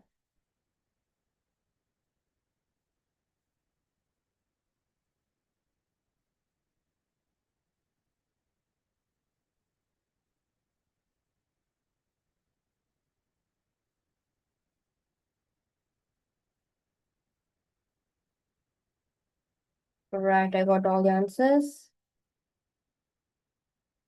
Next question. Asset line is an example of asset line is an example of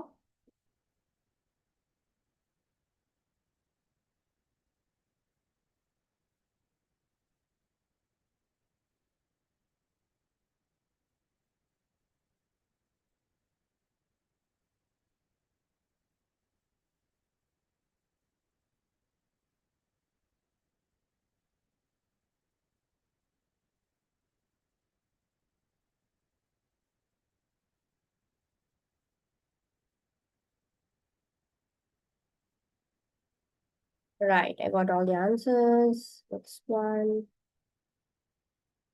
Who are called as debt factors? Who are called as debt factors?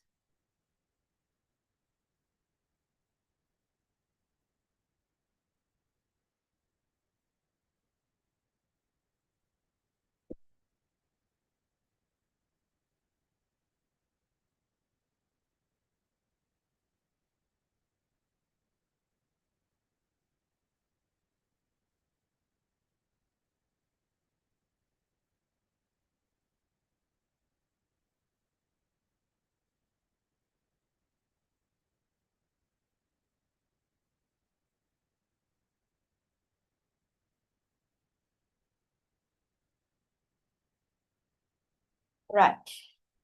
Let's move on to the next one.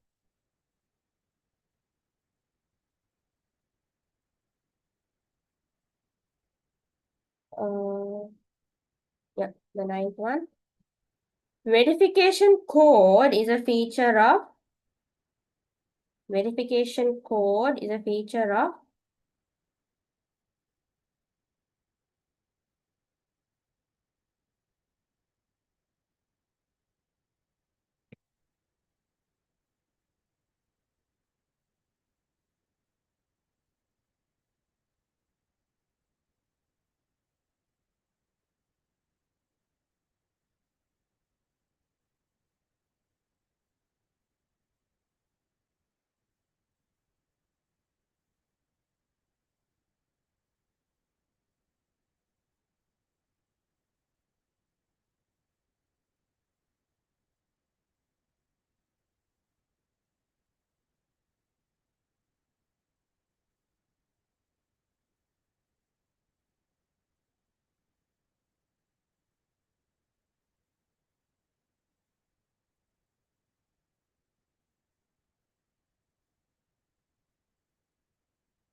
okay, so the last question, so basically the questions are done. So the last question is just, a random question and a serious question. So let me know, is business studies hard for you or easy for you? Even this will, even this is, even for this, the marks are allocated, huh? Let's see.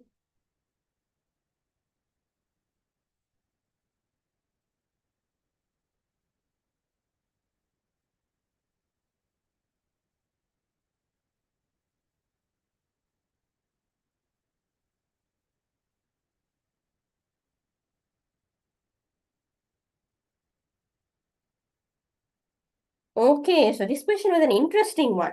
I got three answers. So there are only two here, but I got three answers. So one said it was easy, another said it was hard, and another said it was both. That's interesting indeed. But to be honest, business studies is nothing complex. Okay, according to my point of view. Okay, it's just a whole lot of theory, and as long as you understand the concept, all you have to do is memorize. If you memorize, you can just drop it on the paper and come. Yes, so Nazla is saying 13 is hard, but okay, yes, I agree. 13 is a bit advanced with all type of management. First we study about management and then all kinds of management. Yes, the chapters are also a bit lengthy, right? So in that case, it's a bit complex only when it comes to grade 13. But if you understand and memorize, if you memorize everything, you don't have to fear. Like in between only there are questions, they put GK questions and questions out of the syllabus, like one or two only. Other than that, mostly like, if you understand the concept, then even if questions out of the syllabus come out, you'll be able to answer. Okay, so yeah, like it was nice the way I got three different answers, hard, easy, and both. Three different perspectives. Okay. So yeah, I, wrote down the points. Let me check one minute. So based on who sent the answer first, and if that answer is correct, was correct, I put a point. And if a person put the answer first, and if the answer was wrong, then I didn't put. So I took the one who sent the answer correct second. So that's how I took. Okay. So based on the additions and based on the way I sent the answers and the marks I put, okay, the one who wins the quiz for today with the highest number of points is Saturshana Balakumaran. I hope I read your name properly. Saturshana Balakumaran. Okay, congratulations. I know it's not a big competition or anything, but something small that happened in today's session. So I promised that I will give award you award the winner with an e-certificate as well, right? So I'll definitely send it to you. The other, Puri and Azra also did very well. Okay, you all answered most of the questions correctly. Okay, just one or two. Just one or two, you all had a slight, I think, because of confusion, you all would have done that mistake. Other than that, most of your answers were correct. Okay, so based on time differences and everything, Satoshana came a bit forward. So I really would have like would have been nice if I was able if I could have conducted the Kahoot. But unfortunately my laptop didn't support it, so I had to do it like this. Okay, so I hope y'all liked the way I somehow did something with it. Okay, so yes, Satoshana, I'll send you the e-certificate. Okay, so for that I need your phone number. Can I get your phone number, dear?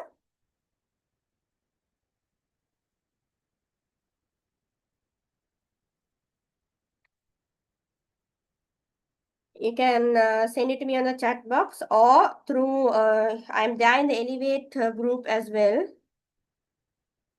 You can send it personally through my WhatsApp or you can drop it in the chat box. Can I get your phone number? Like, do you prefer putting it here or do you want to? All right, you put it here. Thank you.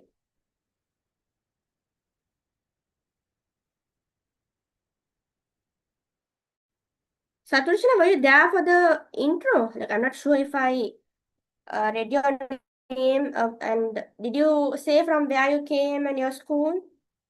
I'm not sure if like there were many people in the beginning, so I don't remember.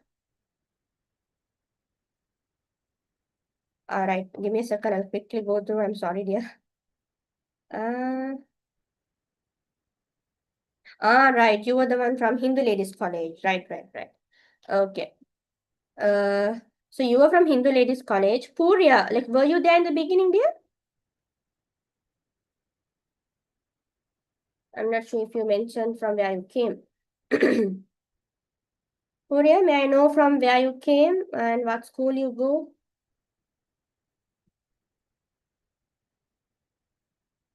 And I think Nazla also joined late, no? Were you there in the beginning, dear?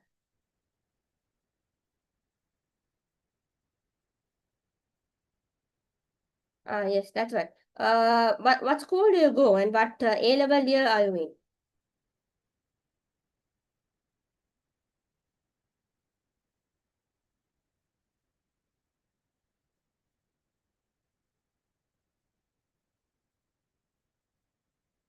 You seem to be having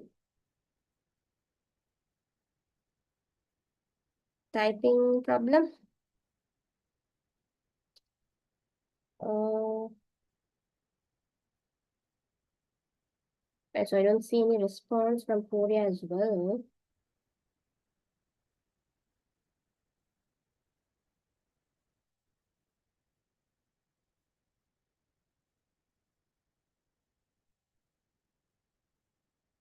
Victoria Singh, I'm not sure. Okay.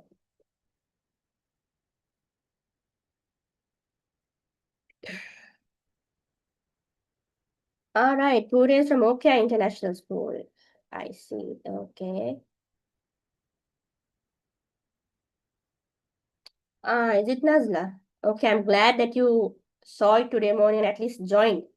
Okay, I'm like Nazla, Saturshan, and Purya. Okay, I'm grateful that you all stayed until the very end. Okay, even though it was supposed to end at 10:30, you all stayed, even till now to complete the session and everything. Okay. I'm from Gaul. Ah, you're from Gaul, right? So I got students from many places. There was a Candy student in the beginning, and now we have a girl from, and you're from Gaul, no? CLC Varkapala, right, right. Nice to meet you all, okay, from different areas, okay. Uh, Thank you for staying till the end, okay, even though I've done more than half an hour. Uh, I hope today's session was productive. I was able to cover the whole chapter, okay, and I hope that you all noted down everything that I explained, because that's why I sent the tute. So I hope you all filled the whole tute and your tute is filled and nice and you are satisfied. Okay. So yeah. So I apologize about not being able to discuss the essay type. It's just that I ran out of time. So I'll be definitely sending the answer scheme. You all can check with it and compare your answers. Okay. So right. So with that, I think it's time to wrap up today's session. So we basically had 3.5 session. No? Okay. So if I had taken your extra time, I apologize. Okay. But I'm grateful that you all stayed till the end. Okay. So hope you all understood everything that was done today, and hoping to meet you all again. Okay. In any other session or any other class, inshallah. Okay. So all the very best. I think you all are 2027 batch, if I'm not wrong. No, most of you all were from 2027 A level. There was one girl who was doing this year, and I think she left. Yes. Okay, no problem, dear. As long as y'all learned from this session. Okay. So thank you for joining. Thank you for staying in the end. Okay. Um. Goodbye. See y'all again in another session.